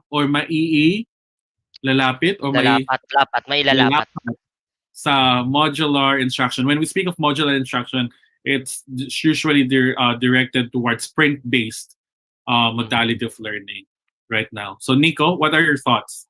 Okay. Maraming salamat, Jim. Okay, napakaganda nga ng tanong ni Miss Austria tungkol nga dito, dahil ito naman ang katotohanan ng karamihan sa ating mga guro sa ating bansa. In fact, nung ako ngayon nakauwi sa probinsya, just for context, nakakita din ako ng mga modular sheets at mga sinasagutan ng aking mga tita na guro din sa public school. So I was there. I really checked yung ano yung mga modules nila, and it's very interesting dahil yung tanong na ito, madalas ng mga ipinakita ko kanina ay mayroong paggamit ng gamification at mga larong pangwika sa online setting, pero maliban doon ay naigamit ko din ito sa mga asynchronous activities namin.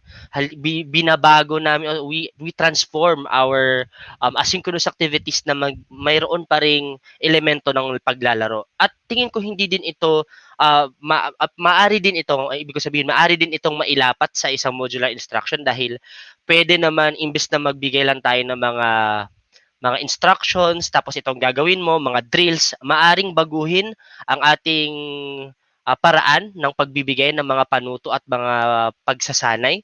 Bagkus biglagyan natin ng mga konsepto at elemento pa rin ng laro. Halimbawa, just very simple example. Imbes na sabihin mo, baguhin mo, hanapin mo ang pandiwa at gumawa ka ng pangusap. Why not baguhin mo sa module mismo na written assessment or written seat work?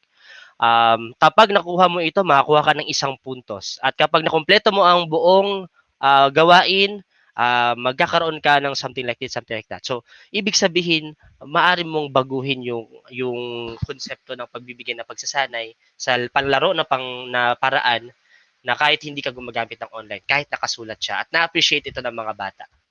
Yun. Ayan.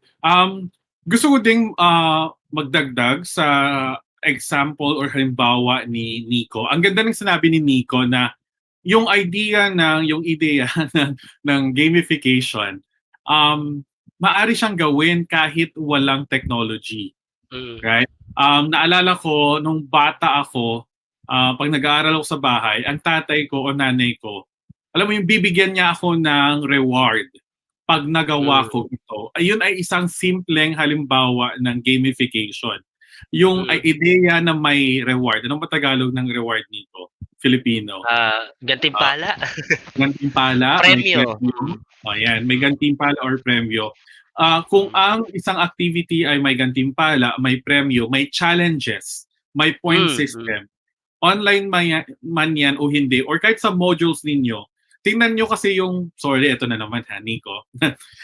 Tingnan nyo yung design ng modules ninyo. Yung design kasi ng modules usually, parang naglalahad lang ng impormasyon.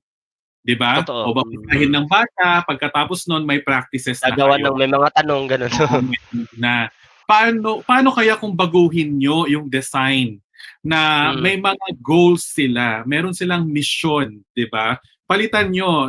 Kung pwede ba ang nyo parang Mission Impossible, yung module nyo na may mga missions sila at sino magre-reward sa kanila? Kausapin nyo yung mga magulang. Pwede nyo bigyan ng mga magulang ng mga stakers. Sila yung magre-reward. Minsan kasi nakakahon tayo sa kung ano yung sinabi. Pero pag naging creative tayo, di ba, ang ganda kung kayang gawin yon. Medyo mahirap lang kasi ngayon kasi prescriptive lahat yung mga ginagawa natin. Di ba? Galing sa taas, gagawin sa baba. Pero kung meron kayong freedom of space or freedom of, movement or change, pwede nyo gawin yon, di ba? So, yun. Nico, anything else that you may add on that on that line of thought? May maganda yung nabanggit mo. Yun nga sabi natin, 'di ba, na kahit hindi naman kailangan na sobrang bongga, o 'di ba, termino, napaka-intricate, no, ng inyong mga detalye na paglalaro. Basta isa sa mga elemento ng laro o dinisenyo mo nga ito na mayroong konsepto ng laro tulad ng may mechanics, mayroong challenges, may point system, o kahit sa simpleng unique lang o mapagkamalikhain yung pagkalahad mo ng gagawin. Simpleng ganun lang po kahit sa module ay kayang-kaya na nakikita natin na engage yung mga bata na sagutan ito. Yan po. Ayan. Same line of thought, Dom. Kasi yung challenge natin, 'di ba? May mga, of course, just an FYI, mga galing kaming probinsya, yung mga tatlong nakikita yung screen ninyo. So nakaka-relate po kami lumaki kami sa probinsya sa walang internet, 'di ba? Noong mga 90s, ganun ba? Pero Dom, kasi ito super, this is robotics and programming. Is it possible to do these kinds of things even if there's no internet connection, or will you be able to suggest offline modes of this of access to this? Dom? Hello Sir Jim, no? Good afternoon po sa lahat ng mga viewers natin. Napakaganda ng katanungan. Posible ba na may apply or magamit ang ganitong klase ng simulation tool offline? Unfortunately, wala tayong offline version ng Tinkercad and VexCode VR, but merong mga alternative na softwares na pwede nating gamitin offline. So halimbawa, meron tayong tinatawag na robotic toolkit. Ito ay libre na pwedeng i-download lang sa inyong computer. Pero kailangan lang kasi na ang computer natin ay kayang paganahin yung ganitong klase ng application. So most of the time, kung wala namang gadget ang mga bata or ang mga teacher, meron tayong tinatawag na programming using paper. Wherein kami nung bata kami, pinagandang term lang to ng sequencing, mga ganun. So algorithm, flow charting, 'Diba? So parang pinaganda lang siya na termino. So pwede niyong ituro ang programming using pen and paper. So halimbawa, magbibigay kayo ng mga instructions sa mga estudyante or mga bata. Nandito ka sa lugar na to, so bigyan mo sila ng instruction na kailangan using 5 or 7 steps, kailangan ikaw ay makakarating sa ganitong location. So using sequencing, using systematic steps. So in that way, naituturo mo na siya sa programming, pero hindi siya actual coding. But yung idea ng programming, which is logic, which is creativity, kung paano nila masosolusyonan yung ibibigay mong challenges. Ayan. I like what Dominic has said. Actually, there are actually programs right now. Dominic mentioned about paper coding or learning programming with papers. There is actually a program. I'm not quite sure. I forgot. I used that before. But search in the internet, paper-based programming or coding. Dominic it's correct in saying that. You know, the idea behind teaching coding and programming right now, it's not just to play with robots. It's the essential skill behind them. Like Dominic mentioned about sequencing, diba? Yung debugging, looking for the problem within that solution so that you can improve it. That's basically problem solving. Of course, this is very much focused because we have toolkits helping us, but that's a big idea actually of coding and robotics.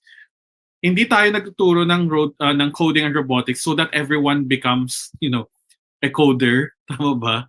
Or robotics or programmer. Hindi pwede kasi kailangan din may magmaman ng restaurant, ng bangko, lahat-lahat. It's just that we're teaching them because there are essential skills that will be developed in the students. So I think very good insight. It's the same with Nico a while ago. Diba, the idea of gamification, look at the principles behind them so that you'll be able to apply them in your own context. All right. I'm going to go back to Nico. Nico, another question here. Very interesting also. Very not in line with our topic. From Joy Russell, Ginoo. Sabi niya, Ginoo. Mayroon po ba kayong suggestion na mga larong pwedeng gamitin sa primary level? Pinili ko to kasi may question din na parallel dito. Si Dom, mamaya pwede kang sumagot na rin. Ano daw yung mga coding and programming apps for primary level? So when we speak of primary level, kinder grade 4, grade 5, ganon. So yung sa mababang paaralan. So, Nico, ikaw muna para kay Joy. Ayan. Online ba to? Ang gusto ko i-clarify sana kung online. Pero anyway, sige, isasagutin ko to in a general sense, no? Magandang tanong ito. Dahil ako naman ay nagtuturo po sa primary grades or elementarya. Kaya ang lagi kong naisip, ang mga bata natin ito, developing stage pa ng mga bata, no? So very interested pa sila sa mga iba't ibang uri ng laro. At maganda dito explore din natin bilang mga guro na makita kung anong mga interesado sila ng mga laro. At dito sa mga edad na ganito, napansin ko din sa kanila ay lumalapit na rin sa kanila yung esports o yung mga video games. Kaya ang lagi kong naiisip na mga ideya, mga gawaing pagkatuto at mga laro ay laging malapit sa kanila at yung mga nilalaro nila. So una, dahil mga bata pa rin naman sila, very interested sa kanila, very interesting sa kanila yung mga board games. So, ayan, so mga konsepto ng mga nilalaro natin sa board games, halimbawa yung mga hangman, mga puzzles, mga ganito. Halimbawa, pag nagtuturo ka ng mga wika, magandang i-package mo ito sa larong board games. Ayan. Tapos, interested na rin sila madalas sa mga esports o mga video games. Halimbawa, ng Mobile Legends, yan, Among Us. Kasi yan yung self-discovery nila nito sa mga laro. So, ibig sabihin, kapag pinag-combine mo ito, maganda na maging transform yung mga aralin. At panghuli, lagi kong sinasama sa mga aralin namin na dapat hindi natin nakakalimutan na bukod sa pagtuturo ng wika at pag-incorporate ng mga laro, dapat huwag natin kalimutan yung yung pedagohiya na ginagamit natin at mga framework na tinuturo natin sa kanila upang umalago ang ating mga aralin. At pangalawa, yung kulturang Pilipino. Kaya kung napapansin niyo po kung maganda na ipasok pa rin yung mga larong Pinoy tulad ng mga tumbang preso. Kaya as much as possible sinasama namin siya sa mga aralin eh. Kasi nga ito yung lahi, ano yung ano natin, yung bigay ng lahi natin na wag nilang kalimutan na kahit sa pag-aaral ng Filipino, dapat bumalik pa rin sila na sila pa rin ay bata at isang batang Filipino. 'Yun. Salamat.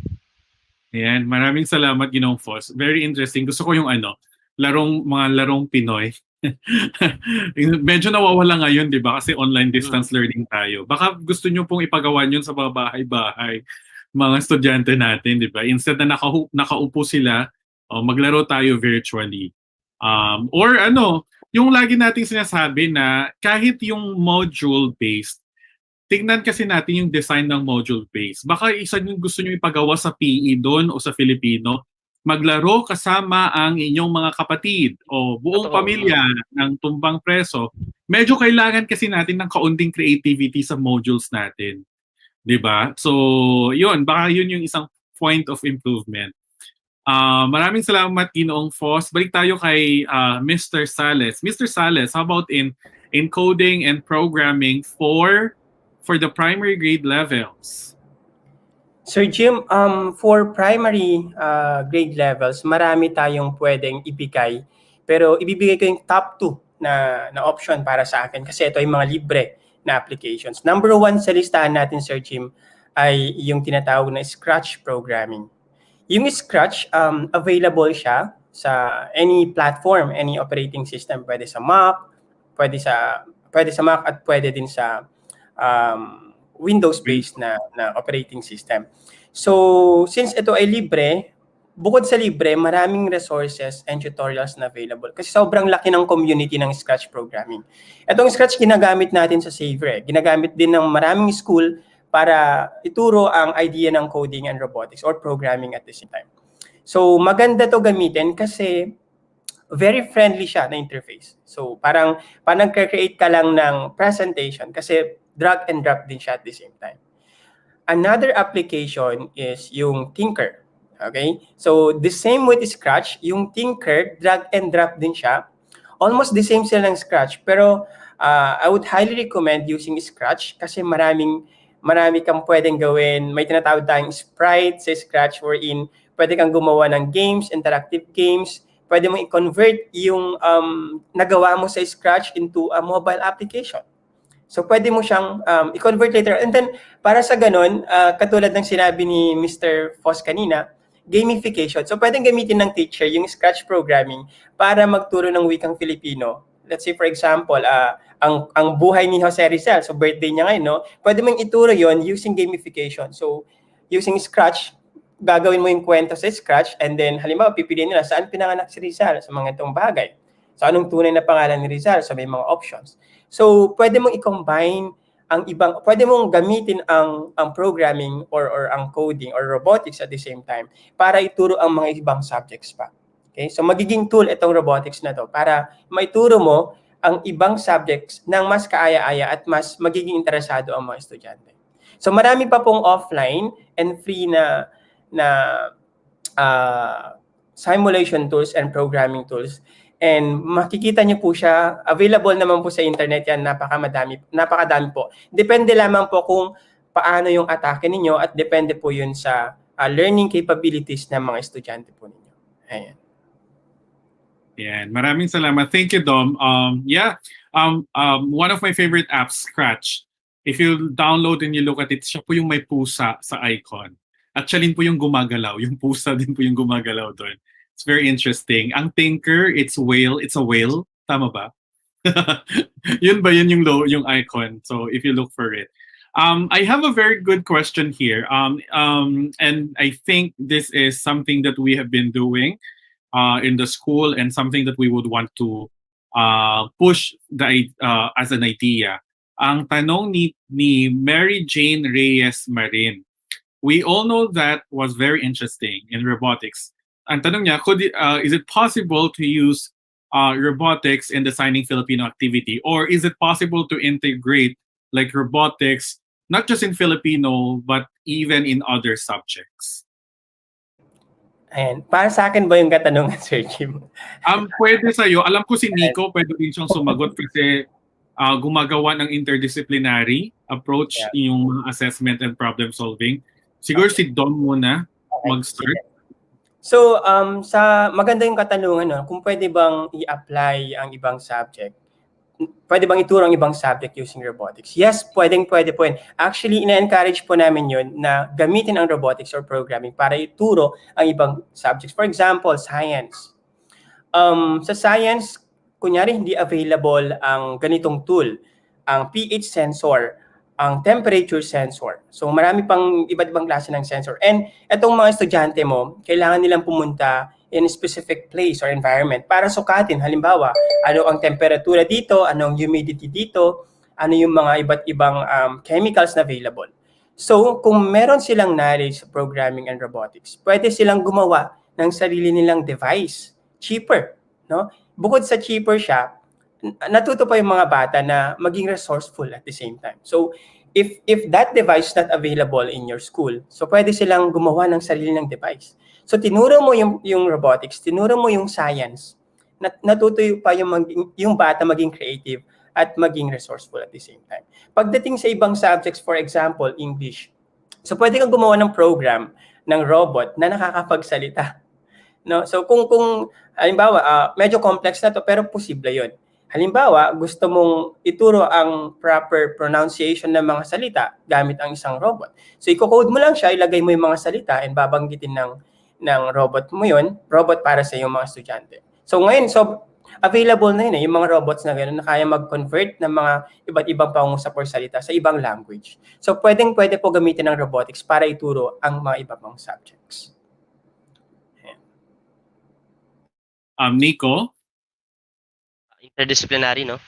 Okay, interesting. Kasi parang maganda ito dahil maganda ang posisyon ng wikang Filipino. Kahit ano namang wika na ginagamit natin bilang medium, bilang pantawid ng mga sinerhiya, mga proyektong pang-sinerhiya at mga interdisciplinary na mga gawain. Dahil bilang content subject, madaling mapasukan ng iba't ibang mga tema at mga iba't ibang mga patunguhin sa klase. At halimbawa, may mga aralin sa amin sa paaralan ay madalas na nagkakaroon kami ng mga synergy units kasama ang ibang subject, halimbawa ang social studies o araling panlipunan. Maroon din dyan na aralin kami kasama ang science kapag mayroong usaping pangkapaligiran, kapag social studies tungkol sa mga kasaysayan, kapag mayroon namang Christian living o yung parang values ed natin ay mayroong mga naipapasok din ng mga usaping values, no. Kaya madaling mapasukan na kahit pwede siyang mapasukan na kung anong mga content. So very well, one last na example, nitong taon mayroon kaming synergy with social studies and with social studies at Christian living and values ed.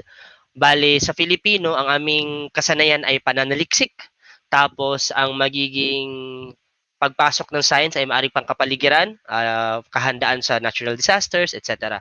Tapos sa social studies, papasok doon yung government, 'di ba? Kasi yung mga government projects. Tapos papasok naman ang Christian living education o yung values ed, yung integration or integrity. So madali siyang mapasukan. Ang mahalaga lang ay bukas ang mga guro sa mga usaping pangkolaborasyon, willing ang mga guro na upuan at pagplanuhin ng mabuti upang sa gayon makabuo ng isang mahusay na integrated o synergized unit. Ayan. Maganda yung mga sagot ni Nico at ni Dom. Kanina, just to share, a while ago, I delivered the keynote talk to the Association of Science and Technology Educators in the Philippines. My topic was on technology skills for Education 4.0. And for everyone in the Education 4.0, it actually advocates and reminds teachers that coding should be a way to solve problems. Dom is correct. In one way or another, we live in a technology-driven world. Coding can and will be used to solve big problems in the world.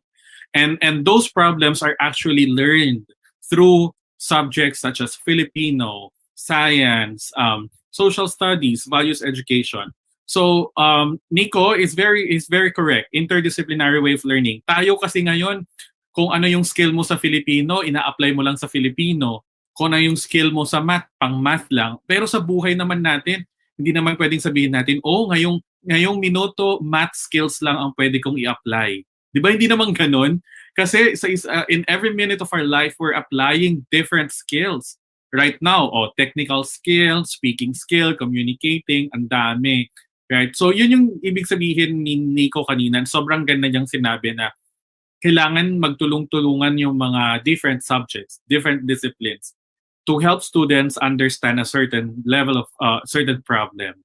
Tapos, yung si Dominic din, of course, hindi naman lahat ng solusyon manggagaling sa coding and programming. Diba? Hindi naman siya silver bullet that will answer all problems. But it's one way of solving our problems. It's very interesting because I want to address there are comments here, and of course comments on bad robots, bad or whatever. It's the same. It's I think it's the same comment over and over again. But let us remind ourselves that who taught these developers? It's the teachers. So I think one way of teaching our kids is not to lose our sense of morality, our sense of values.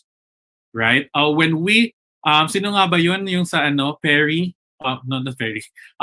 Si Perry the Platypus, who's the evil scientist there? The funny character. Dr. Doofenshmirtz. Dr. Doofenshmirtz. Yes. Oh, yan.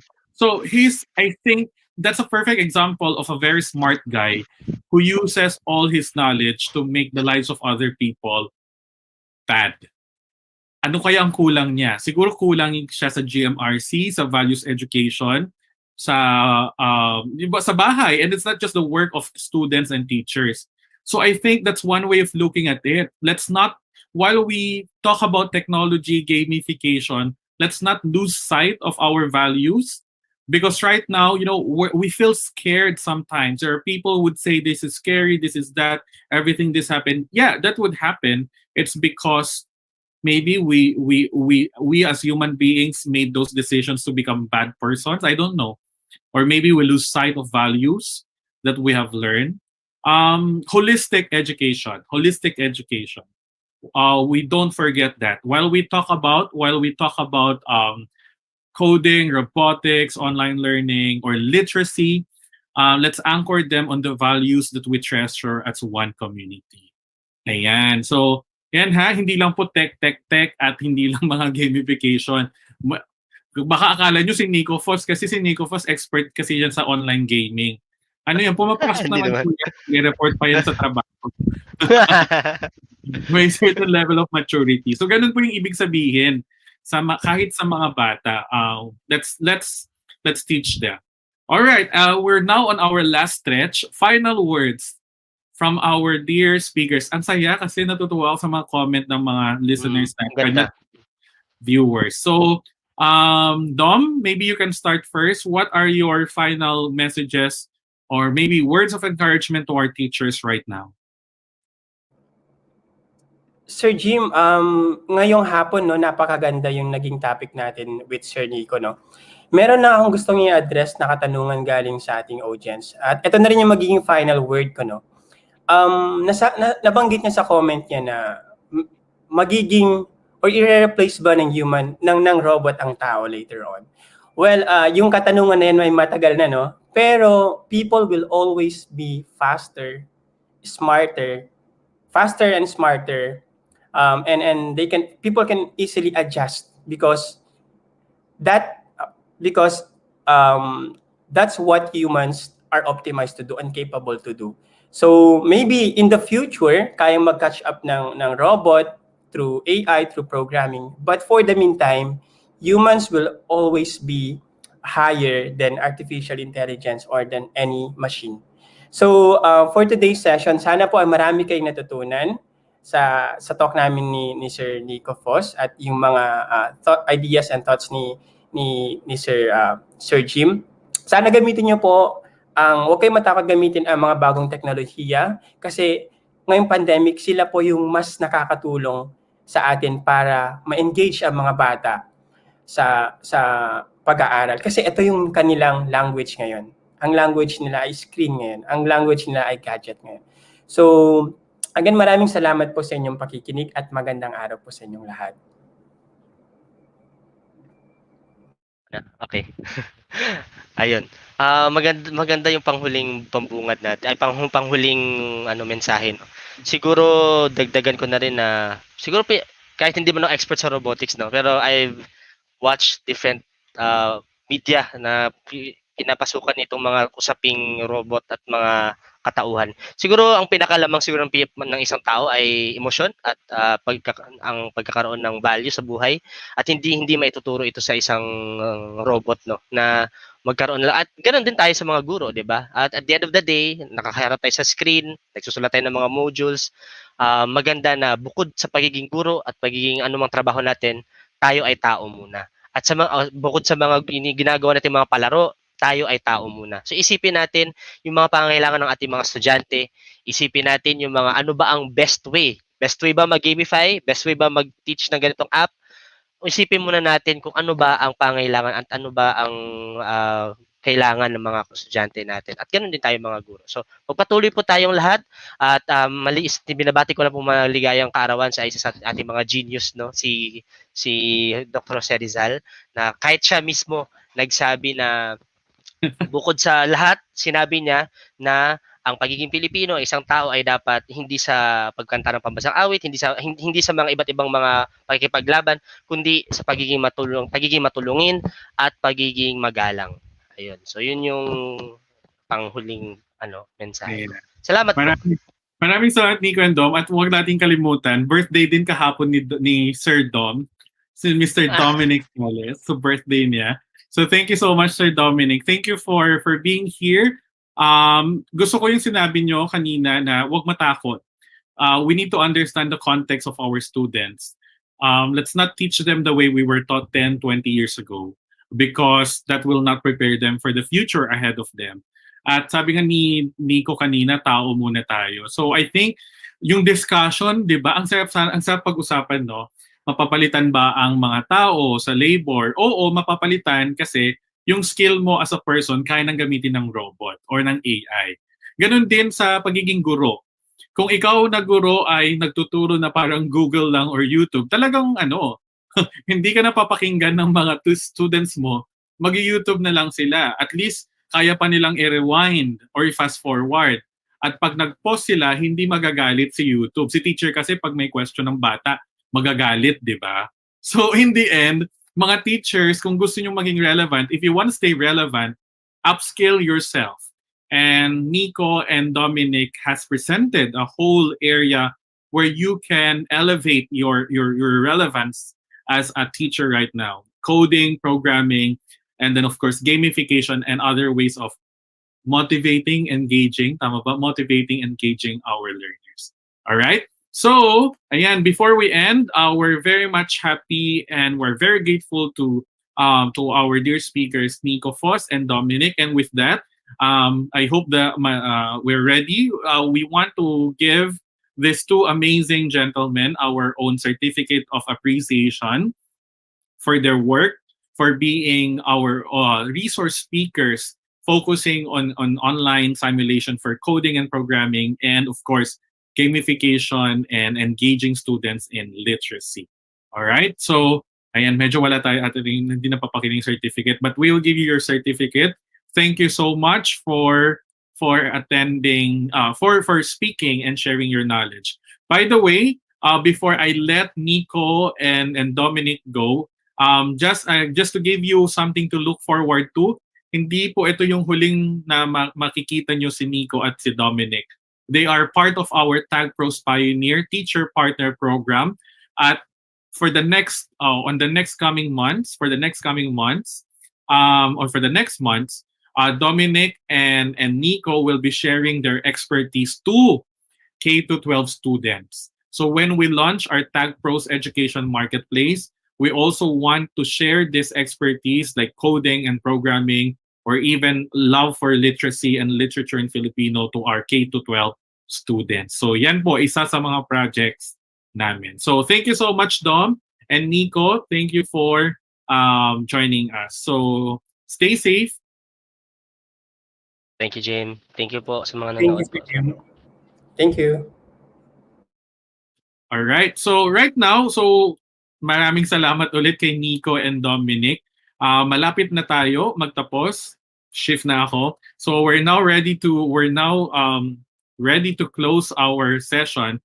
But before we go to that, again, I just wanna thank our sponsors. On behalf of Tagpros Education, we want to thank the Department of Education International Cooperations Office for partnering with us and making sure that we reach out to more teachers in the Philippines. Globe Telecom, the country's largest telecommunications company, for giving us our GCash prizes, exciting prizes. Teacher Education Network Philippines under Mr. Gino Lawayon, and the next series under Miss Jessica Demihilio of Xavier School and the whole Computer Education Department. Both organizations are also part of the advocacy of delivering high-quality professional learning and development to our teachers. All right. So before I go on to the last reminders, housekeeping reminders, I just want to again, for those who are new to us, I just want to invite again and show the video of our CEO, Chief Executive Officer, Mr. Christian Manansala. Mr. Christian Manansala is one of the co-founders of Tagpros, and he's based in the United States, where Tagpros, our EdTech startup company, is also registered. So it's also registered in the Philippines and in the United States. So let's welcome Mr. Christian Manansala to deliver his final message to us. Hi, my name is Chris Manansala, founder and CEO of Tagpros. Since that day in March last year, we have experienced fear, confusion, frustration, grief, anxiety, and loss due to the COVID-19 pandemic. Families have had to make adjustments to their daily lives that they never could have imagined. Parents, grandparents, and siblings became co-teachers, setting up makeshift classrooms within their homes while continuing to work. Students pick up more hours at home, caught up on some needed sleep, and improve their digital skills, all while attending virtual classes. And of course, you, our beloved teachers, who until now are striving to convey lessons for your students while parenting your very own at home. You continue to find ways of improving your teaching capabilities online. Although these uncertain times have brought many challenges for everyone, they have also brought us gift, the gift of time. We teachers appreciate the essence of slowing down, taking the time to try to reflect while trying to understand how we can convey learning to our students. As a result of the pandemic, we have had the opportunity to take a pause, a deep breath, and really plan on how we can reach and engage children remotely, but with efficiency and efficacy. Here in Tagpros, our philosophy for learning is that teachers with an idea should have the ability to teach their passion to like-minded learners. Instead of offering online courses consisting of boring lectures and quizzes through generic and old-school approach, Tagpros gives students an immersive learning experience where they'll work with an expert teacher such as yourselves to learn academics, a hobby, or new subject. We're designing our platform to be friendly to teachers across all fields because we want our students to be able to enrich themselves in whatever topic they are passionate. Tagpros gives you a large amount of discretion to plan courses. Traditionally, teachers in majority of virtual schools, especially those who teach younger grades, have control over how they administer content and establish a set of topics each student should master. On the contrary, here you can decide what students should learn on their own and craft an immersive, passion-based approach on how you perceive students would best be able to master the course. So take the lessons that you've learned on your webinar series, not just in this pandemic, but throughout your career. Let them guide you, inspire you, and remind you that we are all for the future of our generation, our students. Please be safe, ladies and gentlemen, and I wish you all the best. Hope to collaborate with you here in Tagpros. Thank you so much.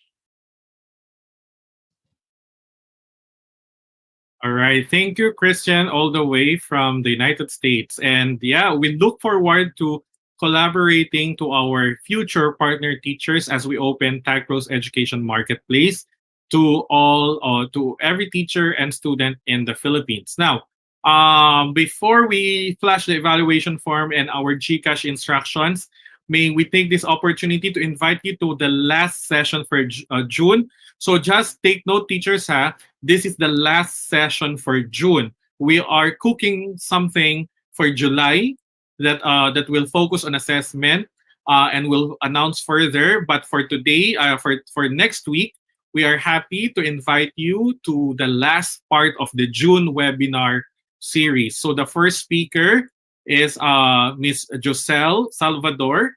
She's an arts teacher and she'll be leading the session, encouraging creative production in the virtual classroom. And then, of course, the next speaker will be Ginang Ive Enaje, Senior High School Filipino teacher and Department Chairperson ng Filipino, Kagawaran ng Filipino. Webinar workshop topic, Gulat-Mulat sa Filipino. Ayan. So, maraming salamat. Of course, we'll see you next week. And of course, for our GCash, or the evaluation form, can we show the link to the evaluation form?